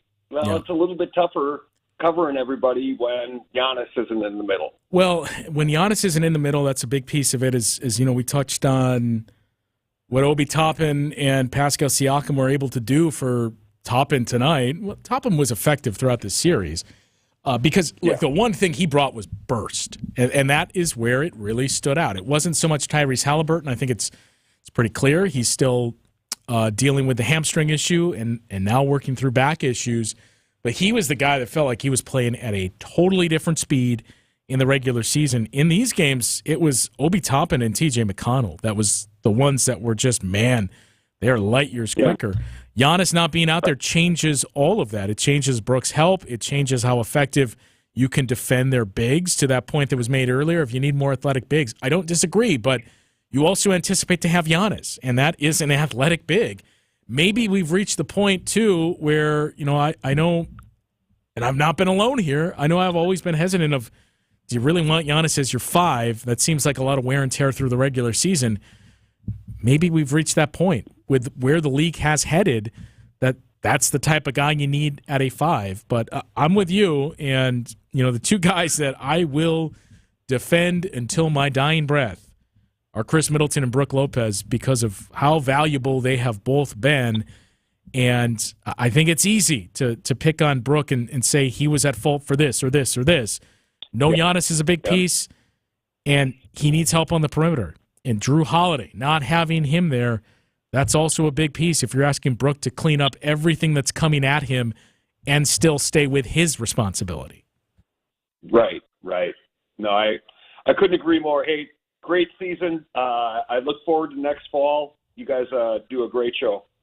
Thanks for the call. We will talk to you next year. 855-616-1620, the number to join us tonight. Still some more calls chiming in. A couple of lengthy texts as well, so we'll carve out some time for that after this on Bucks Talk. This is Bucks Talk. Hey, this is WTMJ's Steve Scafidi for Badger Fence. If you listen to my show, you heard me talk about the beautiful new cedar fence I had installed at my home a couple years ago. Well, the company I trusted with that job is Badger Fence. They've been installing high-quality, durable fences in the metro Milwaukee area since 1945. They're a proud member of the Better Business Bureau with an A-plus rating. If privacy, security, and a wide choice of fence styles are top of mind when choosing a fence for your property, then Badger Fence is the right company. They're licensed, bonded, insured, and use the best materials in the industry. With more than 75 years of experience, Badger Fence knows that premium fence materials, design options, and affordability all play an important role in your overall satisfaction with your fencing project. So whether you want wood, which is what we chose, ornamental, chain link, or even PVC, they can help you choose the right materials for your fence project. And when it comes to quality, they are unmatched in the industry. We love our new wood fence, and when my wife Kathy and I were shopping around for fence companies, we found the right match with Badger Fence. To set up an appointment to talk with Badger Fence about your project, go to badgerfence.com. Tell them Scafidi from WTMJ sent you. We find the best way to protect and uphold the reputation of our business is to hire good people and then take care of them. We really do love the people that work for us, and we care about what's in their best interest. And what that means to you is this: who do you really want on your job? Someone who's maybe underpaid or doesn't feel appreciated, might not have paid vacations or great work benefits? Our folks have all of these things and more. Vito and I make sure they feel appreciated, because happy people do happy work. There's a culture we're building here at Semper Fi that brings respect back to a very hard job, and that's why we know that our crews are going to do the kind of work that you expect. This is Brad Youngluth with Semper Fi Roofing and Exteriors, your local, veteran-owned and operated exterior remodeling company. For your new roof, siding, window and door installation, or masonry work, you can count on Semper Fi to keep you safe, warm, and dry. We keep you safe, warm, and dry, Semper Fi. Heart disease won't stop us. Diabetes, allergies, cancer. Nothing will keep the Freighter and the Medical College of Wisconsin Health Network from pushing Wisconsin ahead. We're constantly raising the bar for medical excellence and providing more ways to receive it, so you have it for all your health needs, big and small. Let's push ahead, and we'll make life here as great as it can be. Visit Freighter.com to find out how. Welcome back to Bucks Talk. Bucks season comes to an end tonight in the first round for the second consecutive season. The Indiana Pacers take it 120-98. Haven't mentioned the final score much so far. But yeah, it is going to be another long offseason for the Bucks. 855-616-1620, the number to join us tonight on Bucks Talk. Let's head back to the phones and head to Menasha. Talk with Bob, who's up next. Yeah, Justin, thanks for taking my call, and thanks for hosting your post-game broadcasts all season long. Your optimism and your honesty are second to none. Thank you for being so polite, and thank you for being so giving us some information on trading situations and financial situations of the NBA. I certainly appreciate that, and your civility and your the way you don't badmouth anyone. You're positive, and I hope that wears off to all the listeners. Thank you so very much, and hopefully I'm around to listen to you next year. Thanks again, Justin. Well, hopefully, thanks for the call as always, Bob. Hopefully we're all here next year. A couple of texts to get to here. This one was interesting. I noticed during Game 2, when Doc knew it was out of reach, he tried a bunch of different sets with his subs. And Rick Carlisle left his starters in, which was a big mistake for Rick. Unfortunately, Giannis and Dame didn't come back in time. Otherwise, I think we would have had the series with all the knowledge he picked up after Game 2's loss. Doc way outcoached Rick. Again, I think Doc Rivers was very good in this series. And the weird part about this was even without Giannis and Dame, you still felt like, I talked about this with a few people before Game 5. The weird thing is, it still feels like this Bucks team could very easily be up 3-1 in this series. And even talking with one of the Pacers writers, I'd mentioned before that game, before Game 5,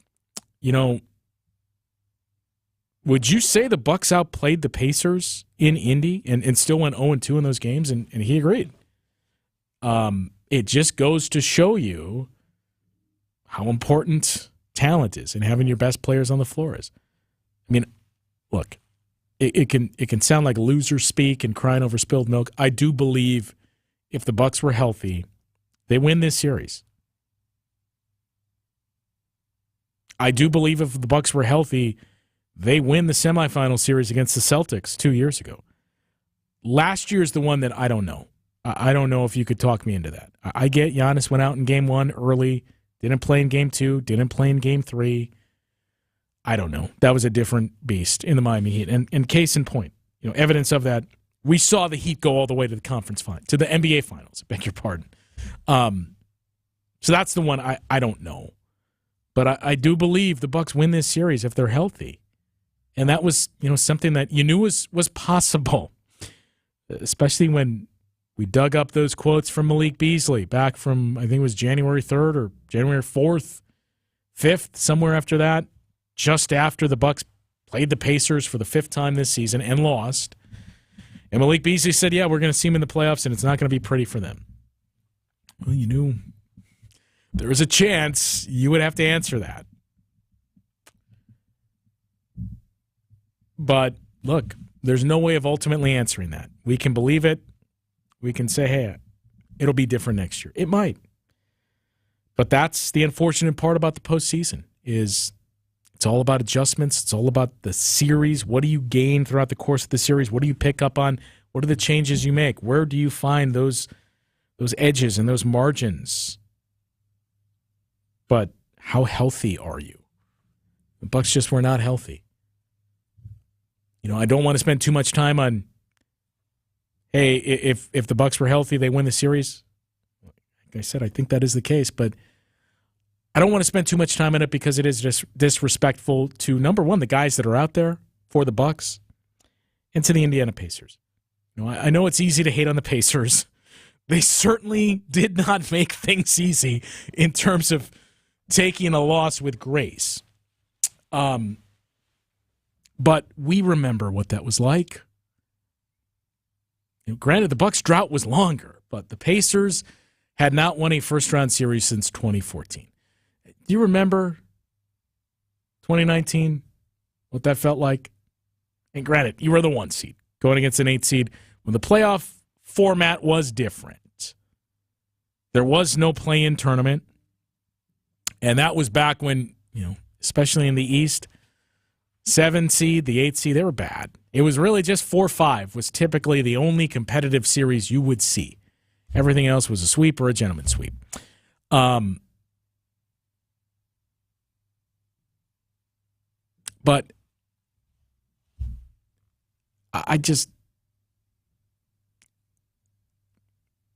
it's hard to criticize a group for being excited and celebrating a win in the playoffs when they haven't experienced it yet, and especially a fan base that's gone a decade without having that feeling. Remember what it felt like in 2019 when the Bucks finally got out of the first round. And going into that season, the thought was, when you hired Bud, all right, I feel like we are going to be a top 4 seed. Hey, the Bucks are going to have home court advantage in a first-round series. Well, they were the 1 seed. They blew out the Pistons, and that was, even entering that series, I still remember the feeling of, we're going to win. We're the 1 seed, The 1 seed doesn't lose in the first round. Little did we know that would change, 4 or 5 years later. The 1 seed doesn't lose. I know it's happened before. It's not very common. But you're going to win, but there's still that anxiety and that uncertainty because you had gone over. It was 2001 was the last time the Bucks got out of the first round until 2019. Not quite as long, but that's basically where the Pacers have been. So it's hard to try to shoot that down, especially when you're a team that has the history that the Bucks have, which was very, very good throughout the 80s.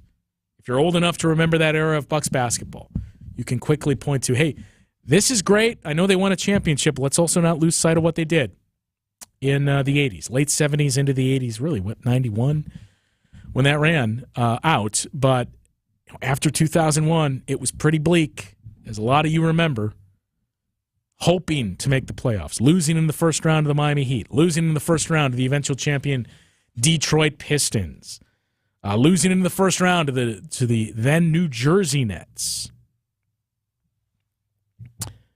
The 2 years where you thought this is going to be the year. Losing in 6 to the Raptors. And I believe it was game 6 where you came back from 20 down and ultimately lost. 2018, which optimistically I thought that's what this season, this series was going to be. I said before it started, it reminds me of that. If you remember 2018, the Bucks in the first round, they were the 7th seed. That was when they entered the playoffs with Joe Prunty as their interim head coach after Jason Kidd had been fired in January. They were the 7th seed. They were playing the Boston Celtics as the 2 seed. It was a Celtics team that had Kyrie Irving, but he was injured and did not play in the playoffs. And the Celtics were the favorites, but not heavy favorites for a 2-7 matchup because you could see this Giannis kid was starting to become something. You had Chris Middleton. And it went 7 games, and the home team won all 7 games. And it just felt like Celtics were the better team. They had a big injury, but they were the better team. And the Bucks were young. They hadn't been through that yet. They just weren't ready. I thought maybe it was more hope that that's what this series was going to be. And ultimately it was not. 855-616-1620, the number to join us tonight on the season finale of Bucks Talk. Again, earlier than we had hoped for. No respect for Pacers fans chanting Milwaukee sucks at the end of the game. Bucks fans wouldn't do that. Obviously, the season is too long. Giannis is always going to be hurt, but the playoffs and Dame 2 by the playoffs and Dame 2. The Bucks couldn't wait to get rid of good players like Drew, despite how they were saying he was a valuable player. So it is talking out of both sides of his mouth. Which is it?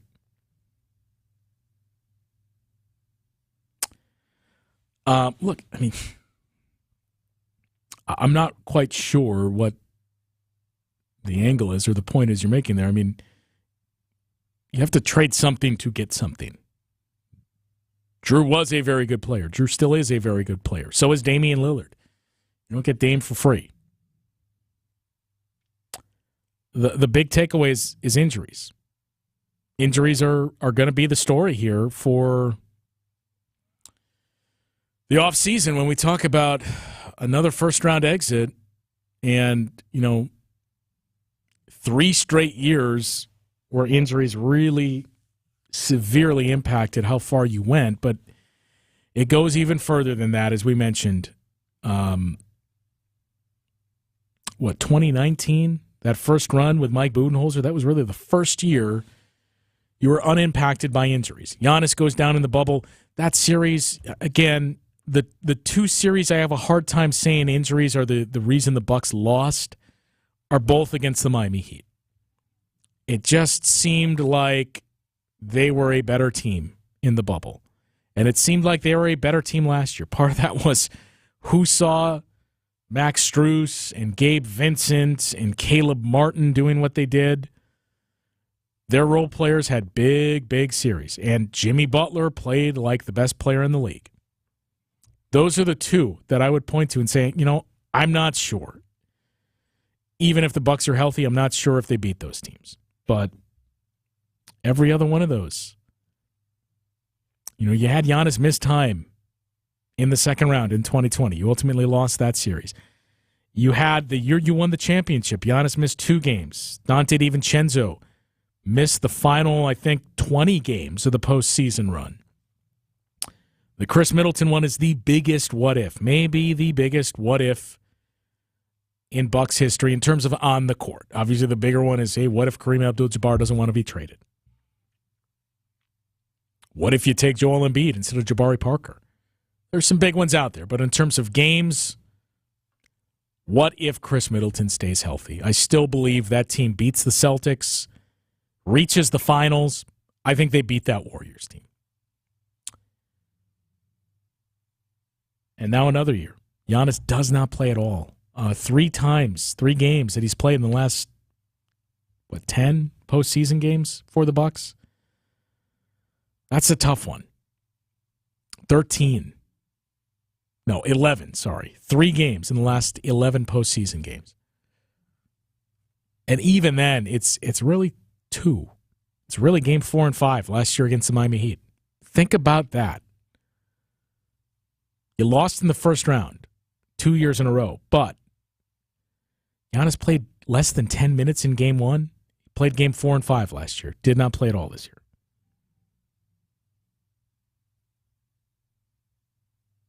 That's the challenge for John Horst, though, is how much of this was injury and how much of it is we need to do some tinkering and retooling to this roster.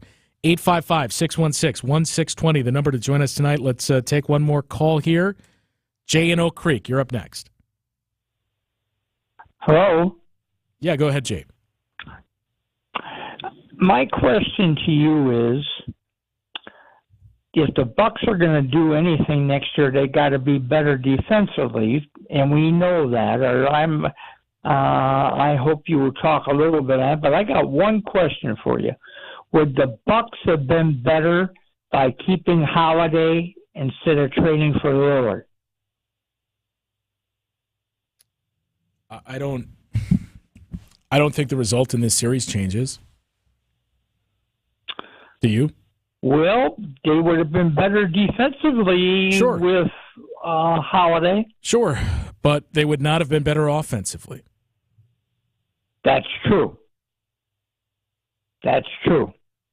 But they would have been better defensively throughout the whole year, which might have gotten them a better seed, maybe a 2 seed instead of the 3. Maybe. But then, I mean, if we're to assume that everything happens as it does, and let's say Giannis still goes down in that game against the Celtics, and you don't have Giannis in that series, then we're talking about playing the 76ers in the first round as a 2 seed with no Giannis. Yep. And with no Dame, because you have Drew Holiday, so you feel okay about your defense, good about your defense, but again, we saw it year after year, and it's not a knock on Drew Holiday, but where are you going to get the scoring from? And especially in the half court. You're going to have to try to win games 90 to 88. I get what you're saying now, but I was just thinking the Bucks hurt themselves a lot this last half of the year because of their defense. I don't disagree with that, and the defense was clearly not good enough. I think when the trade was made before the season, my hope and goal was, if you can finish somewhere around 12th, 13th defensively. We heard from Doc Rivers after the game tonight saying he thinks, and for the most part this is true, he thinks you have to be in the top 10 offense and defense to be a serious title contending team. This team was clearly not in the top 10 defensively. But my hope was, can you finish somewhere just better than league average, right? Better than 15th, somewhere close to the top 10. Can you hover around there? We saw it for periods of time under Doc Rivers.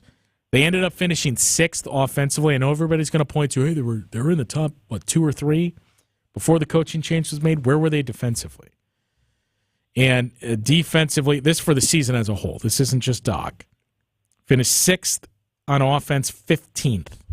15th. 15th would be great. They finished 19th on defense. That number has to improve. We can point to Denver. The Nuggets won a championship last season with, I think, the 15th rated defense in the league. What does not get mentioned when we point out those numbers was the defense got better in the second half of the season, and especially in the playoffs. It was a good defense. So maybe there is something of, hey, if you're elite on one end, as long as you're a little better than league average, you'll be fine. That's going to be the goal for the Bucks, is how do we crack the top 10 once again defensively? What adjustments need to be made? Because this series, to me, showed you the challenge of it is you're going to be another year older, but this series showed you, look, it works. In the playoffs, in the half court, it works. Damian Lillard, Chris Middleton, and we would assume Giannis, when you think about him as the roll man to the rim, having 2 shooters out there around him in Chris and Damian Lillard. So I think we saw enough to know that part works. But how do we fill in those gaps defensively? Because we gave you those season-long numbers. Under Doc, they were 15th in defense, but they were 18th on offense. And again, you have to add the caveat, Chris Middleton didn't play in 16 of those games. Brook Lopez didn't play in a handful. Dame didn't play in a handful. Giannis didn't play in the last 4 or 5, and then some prior to that. So there is some that goes into that. But that's the big thing, is how do you improve the defense? Because I think you can live with the offense being okay, right? Being 10th, 9th, somewhere around there, even with Giannis and Dame. But you need that defense to be more consistent, and they just didn't have that all season long. Does that mean getting rid of Brook Lopez? I mean, maybe that's what the Bucks choose to do. I'm not going to say, yeah, that's task number 1 is getting rid of Brook Lopez. He is still a very valuable piece. But, he's not Rudy Gobert. And again, all players are different. So this isn't a better than, it's different than. Rudy Gobert is younger. He is more agile and athletic. He can play on the perimeter. I'm guilty of this too. We all laughed at that trade the Timberwolves made. It's becoming pretty clear Rudy Gobert was hampered by the knee issues last year. He looks much different this year.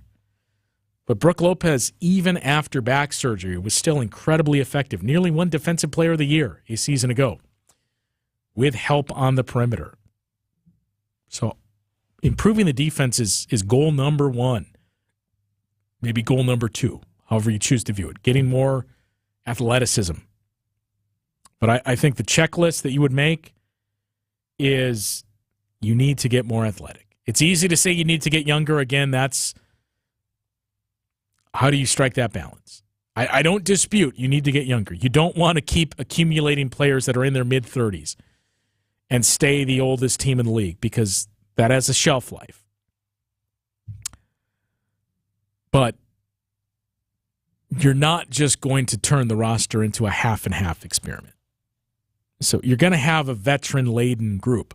How do you sprinkle in youth around it? But athleticism and playmaking, those are the two big things this team needs. Also remember, no Dame would also mean no Pat Beverly trade. Pat Beverly's going to be interesting as well because of his connection to Doc Rivers. I think Pat Beverly was very valuable for this team. But just as we mentioned with that age discussion, right? It's an older group. Pat Beverly is an older player. So, 35 years old. He's going to turn 36 this summer, same age as Brooke Lopez. There's a lot of questions that the Bucks are facing, but it's not quite as easy as saying you got to get younger. You would love to get younger, but I don't know how likely or how possible it is. If you're getting younger, you're probably taking a step backwards, is the reality here. One text that I do want to get to before we wrap up here, because you spent a lot of time to write it, so let's settle in to read this one. Since the Bucks decided to part ways with Coach Bud, they are always going to be content with being eliminated from the playoffs if they get that far. Since Costello, he was the only one that got them a championship. Larry Costello, he's speaking of, and all of the injury-prone has-beens that are all the Bucks want are never going to make the team respectable either. And what was all this talk about the Bucks having playoff experience? What good is it when they forget how to use it to their advantage? With the Pacers, like most teams, having our number during the regular season, you just knew who really was going to win the series. Everyone, no matter who got stuck playing the Bucks. So hopefully Horst will get smart and get players that actually want to and know how to play and are not hurt 99% of the year. Wow. 99% of the year. But we all know that will never happen, so I guess that we are going to have to be content and settle for being ousted in round one forever on the rare occasion that we actually make it to the playoffs. Good job all season, thanks. Sorry to be a Debbie Downer, but just stating the obvious, and was sort of happy to hear that Dame was back the way they said he was going to help give us a chance. But alas, maybe some year. Wow. What is this, 8 straight years, I think, that they made the playoffs, which, again, I'm not old enough to have experienced the 80s run. I was alive for it, but, I mean, I was born in the 80s. I heard about it from my uncles and other people around me and my family that followed that and would quickly remind you how good the Bucks were, and should, frankly, because it still remains a piece of team history that I don't think gets enough mention. If you're around for it, you obviously know about it, and you are quick to point it out. But, you know, especially in the 90s and early 2000s, we would hear about Kareem Abdul-Jabbar and Oscar Robertson. That was it. I do think with the ownership change, when this group bought from Senator Herb Kohl, one of the big things that we started to see come to light much more is recognizing the team's history. And I do think that's very important. Getting those recognition. We know about Marcus Johnson, but seeing more of those names. Sidney Moncrief, Brian Winters, Paul Pressey, right? Terry Cummings, all those guys that were a part of those teams in that decade. Don Nelson, getting that attention, getting that respect. But it's easy to point to all that and take that mentality when, again, most of the Bucks basketball I remember before I started doing this and being fortunate enough to work for the team that I grew up rooting for as a kid, most of that experience was not good. I remember forcing my parents, dragging them to take me to the Bradley Center so I could watch Blue Edwards and Jay Humphreys and Eric Murdoch and Eric Mobley. Who could forget Todd Day and Marty Conlin? You went, either you were a glutton for punishment, you loved basketball, or you went to see the opposing team. Like, that was Bucks basketball when I was a kid in the 90s, in the early 2000s. And there was just this sentiment where you resigned yourself to the fact of, well, at least we got a pro team. At least it keeps Milwaukee on the map. We're never going to win, but at least we have this team. And it's why I don't want people to lose sight of how far this team has come. It's disappointing. I'm not going to try to spin losing in the first round 2 straight years as a good thing. And a moral victory. Hey, the Bucks hung tough. But I wouldn't even say you're in the golden age of Bucks basketball. You're in one of them. They won a championship. They played in 2 finals in a span of, 4 years in the early 70s? 71 and 74. I mean, what you're going to hear mentioned quite a bit is what we talked about before. Hey, you know how many games Giannis has played in the playoffs the last 2 years? It's also a team that in this 8-year run, I talked about making the playoffs 8 straight years. And I would, for 6 of those, you had Giannis like prime Giannis. They got out of the second round twice in those 8 years. One of them, you were fortunate enough to get a championship. The other, you made the conference finals. You lost. I remember it to this day, how disappointing that was. Because we all thought the Bucks were going to win the championship that year, or at least get to the finals, I should say. You still had to contend with the Golden State Warriors.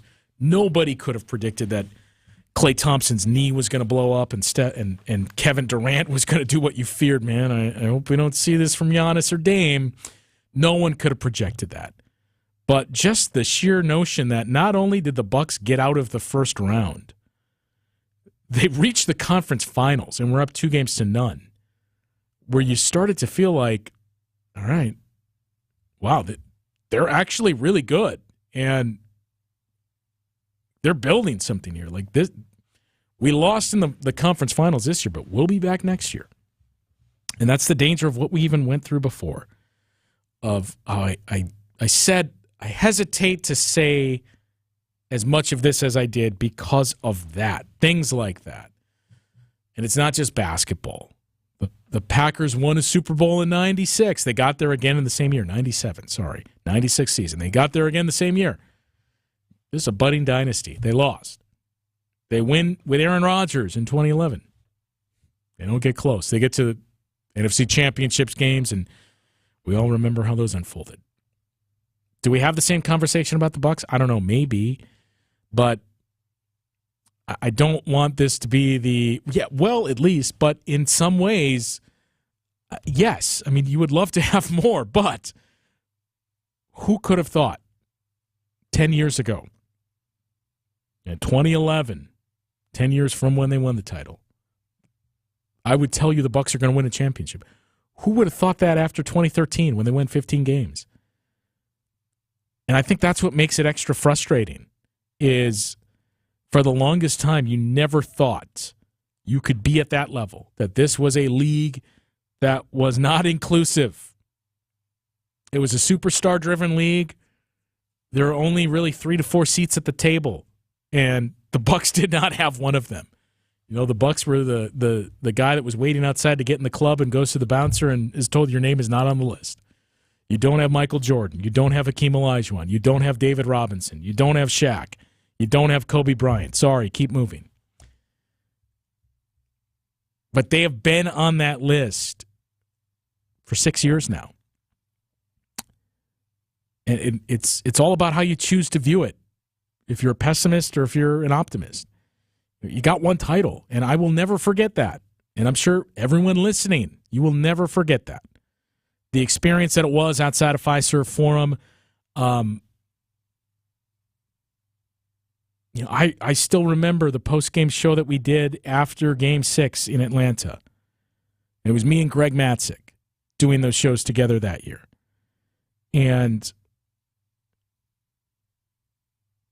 I just, that whole finish to the game, taking the podium and seeing the smiles on all those players' faces and turning that whole post-game show into, because, again, we kind of thought Giannis would not play in the finals.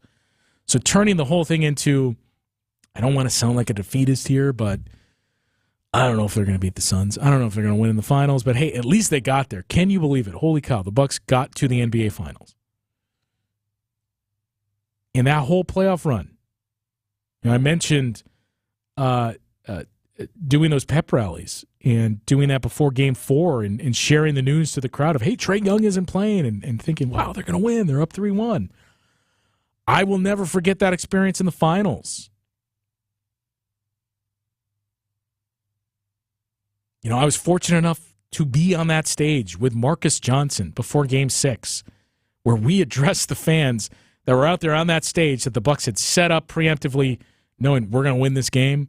So we're already setting up our parade and our celebration stage.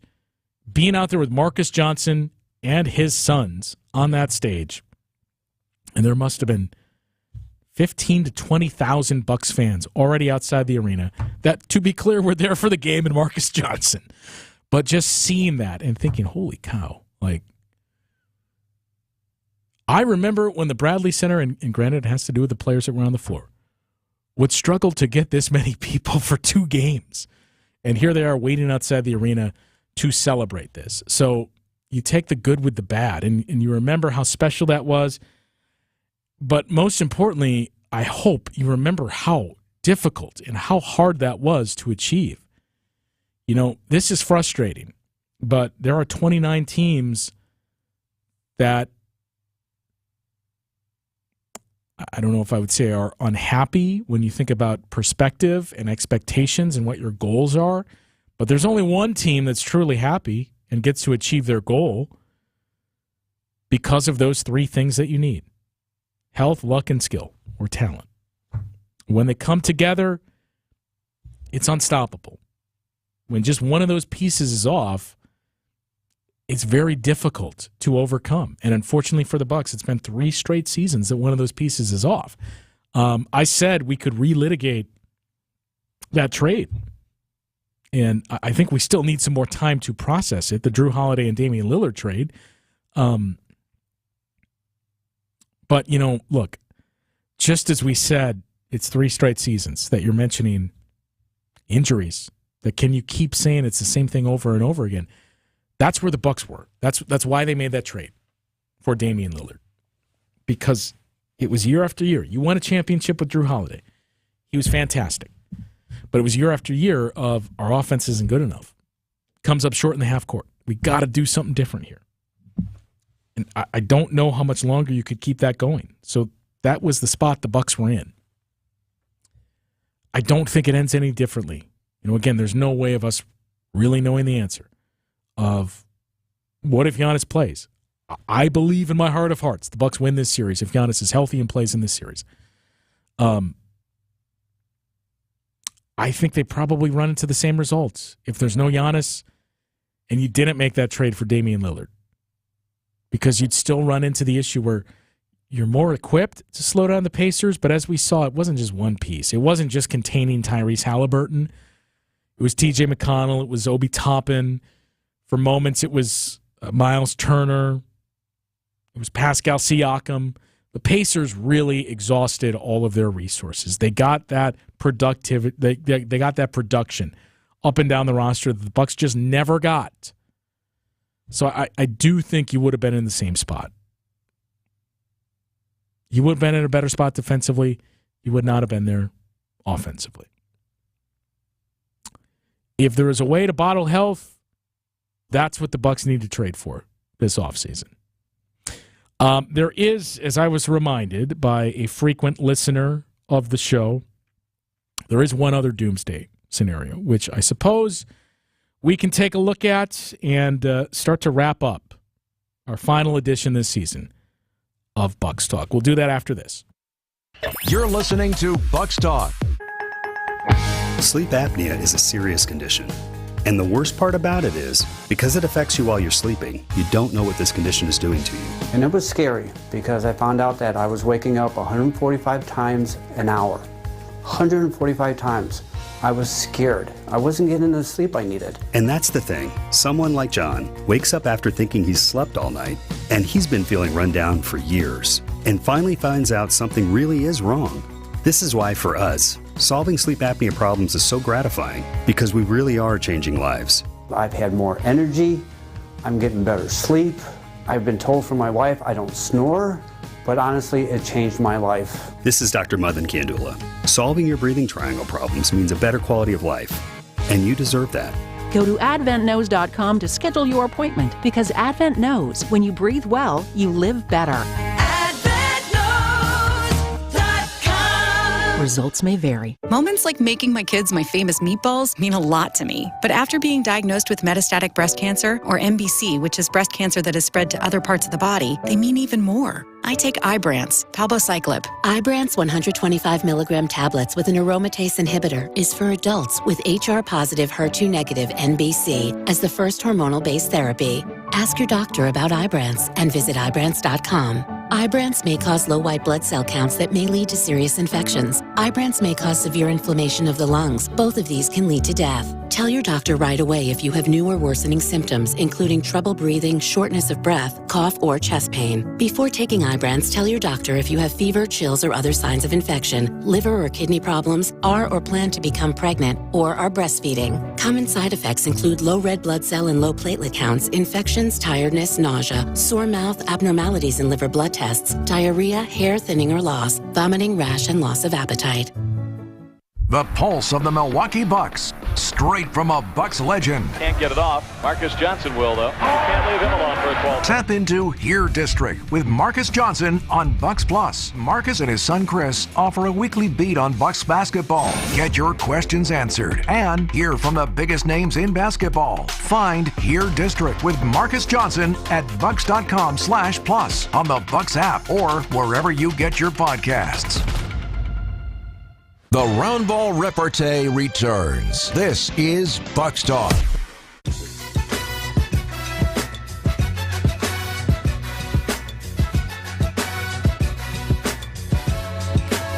Wrapping things up here for the final time this season. Bucks season comes to an end. They go out in the first round 2 years in a row. This offseason should be interesting with signings and the future expectation of a possible 25 or 26 expansion draft. Teams will change depending on how many protections teams will be allowed. I think the expansion draft. So we assume expansion is coming. It seems like it's going to be Vegas and Seattle. I think it would be later than 26. But it is something to file away. It's going to be an interesting offseason once again. And I mentioned the doomsday scenario is maybe our most loyal listener, right up there with Dick in Port Washington, with Justin in North Carolina, Bob in Menasha, a number of you that I'm leaving off of this list. But maybe the most ardent listener of Bucks Talk chimes in, who will remain unnamed at his preference, but says the doomsday scenario has not been avoided just yet. The doomsday scenario is, what if Giannis suffers an Achilles injury playing for Greece in the Olympics this summer? I'm going to be very curious to see that for two players, Giannis and Joel Embiid. What their status is. By the way, the 76ers eliminated by the New York Knicks. The extender was officiating that game. We saw it in Milwaukee on, what night is it, Thursday? We saw it on Tuesday night with Well, you know who, officiating the game. He was calling the game tonight between the Knicks and the Sixers, so you wondered if that would go 7 games, but it does not. And that's, look, the other thing to point out is what I was trying to make the point and then fell short, was you are going to hear people tell you the Bucks did not do enough to maximize Giannis's window. That this is 2 straight first-round losses, that they've left the second round of the playoffs, got past the second round of the playoffs just twice. With Giannis, period. But just 2 times in that window of peak Giannis, starting in 2019. That is true. But what I would point to is 2 times they did not. 2 times they moved further.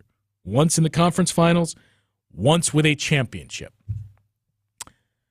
Because Joel Embiid has still yet to get out of the second round of the playoffs.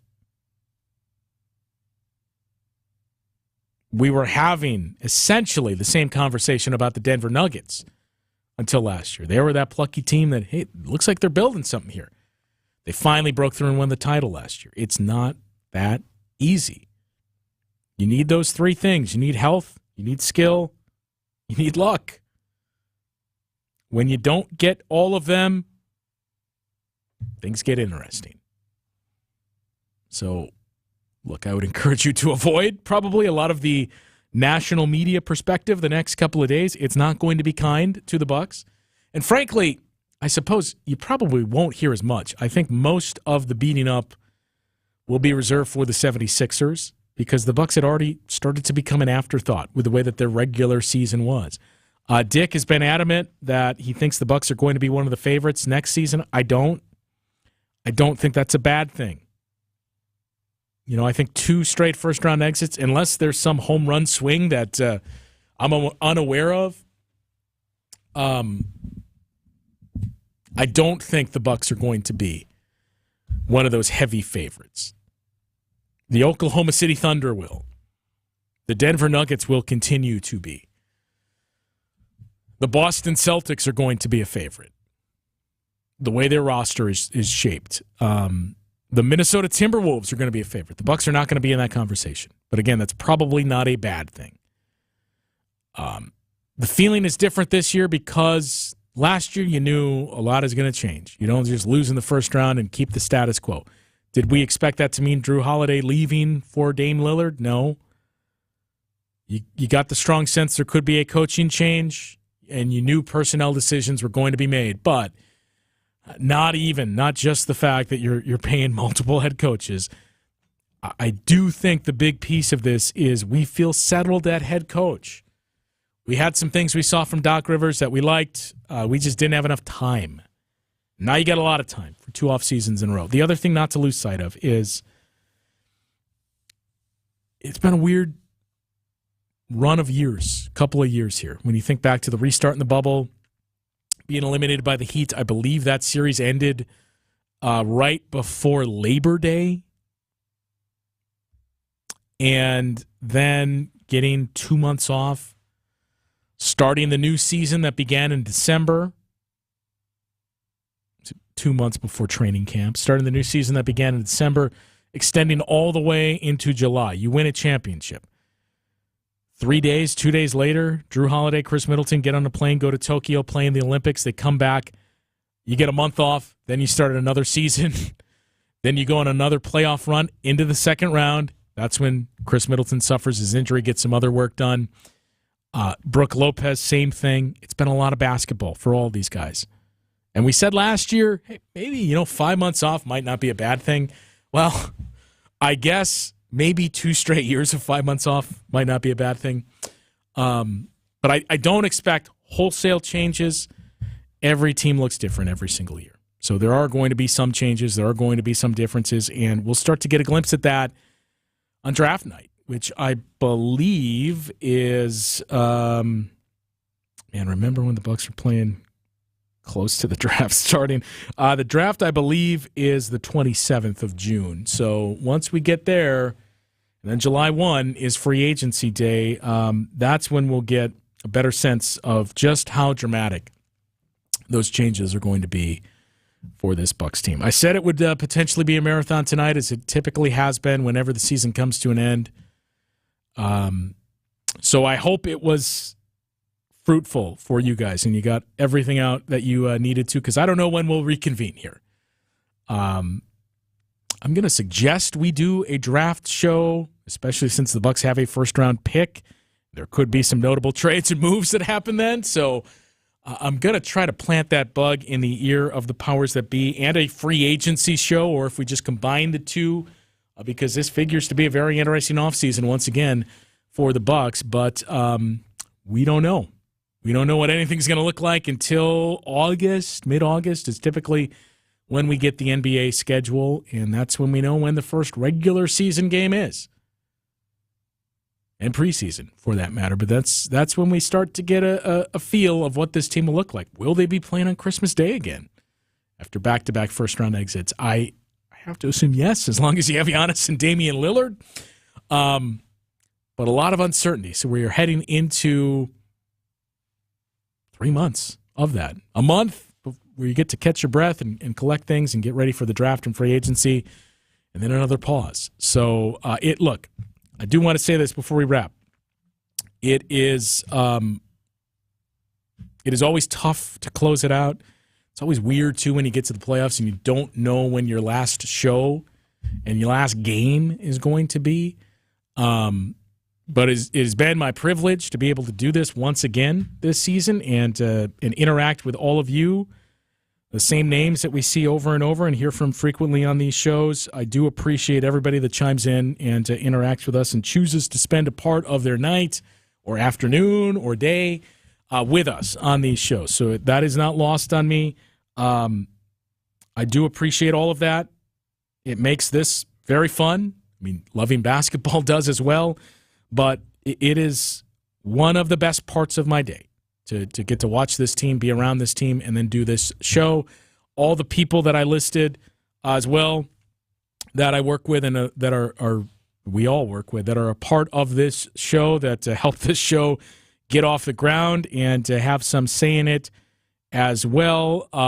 Max Meyerson, who's on the board tonight. Now our attention pivots to Cleveland, Max. I mean, guys are still alive later than the Bucks. It's if you would have told me that before the season, I wouldn't have believed you. But yeah, I mean, they're still alive. They got a chance to move on the second round and then get spanked by Boston. So that's always fun. Well, I mean, look, we saw this is now 23 days and counting that we saw it set Giannis back. So I got to assume you're not going to see Kristaps Porzingis in that series. Yeah, listen, if I thought Kristaps Porzingis was the difference between the Celtics beating the Cavs and not, I'd be really happy. But, I mean, yeah, it gives them a chance, but they still got to get through Orlando first, so let's not jump ahead. So do you guys win tomorrow? Oh, God, no.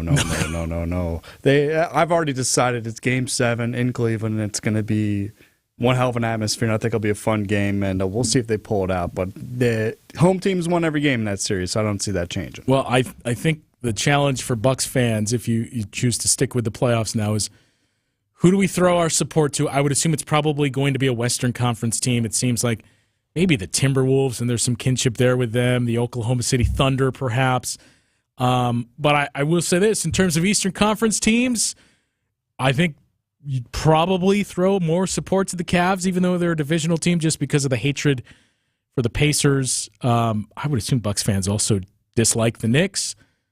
Who doesn't dislike Yeah, them? so it's I don't really care who wins that series, but Right. I'd prefer it not be the Pacers.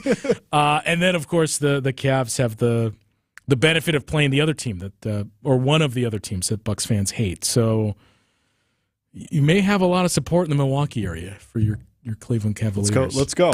Midwest small market teams. Let's get it done. Keep it alive. Look, the other thing I'll shamelessly promote here, too, if you want to stay connected, Locked on Bucks every single day, myself and Camille Davis, Frank Madden, a number of others that join us on the show, so we're still pumping those out every single day. If you want your basketball and Bucks fix, that stays on a daily cadence until we get into the offseason, so you can find me there as well. Season comes to an end, so now we'll wait to see when this schedule comes out and if and when we will reconvene for this show once again. My thanks to everybody for tuning in tonight and all throughout the season, to Max, to everybody else that has worked on this show and helped bring it to you and get it off the ground each and every year. We will catch up once again next season with Bucks Talk. Visit family-owned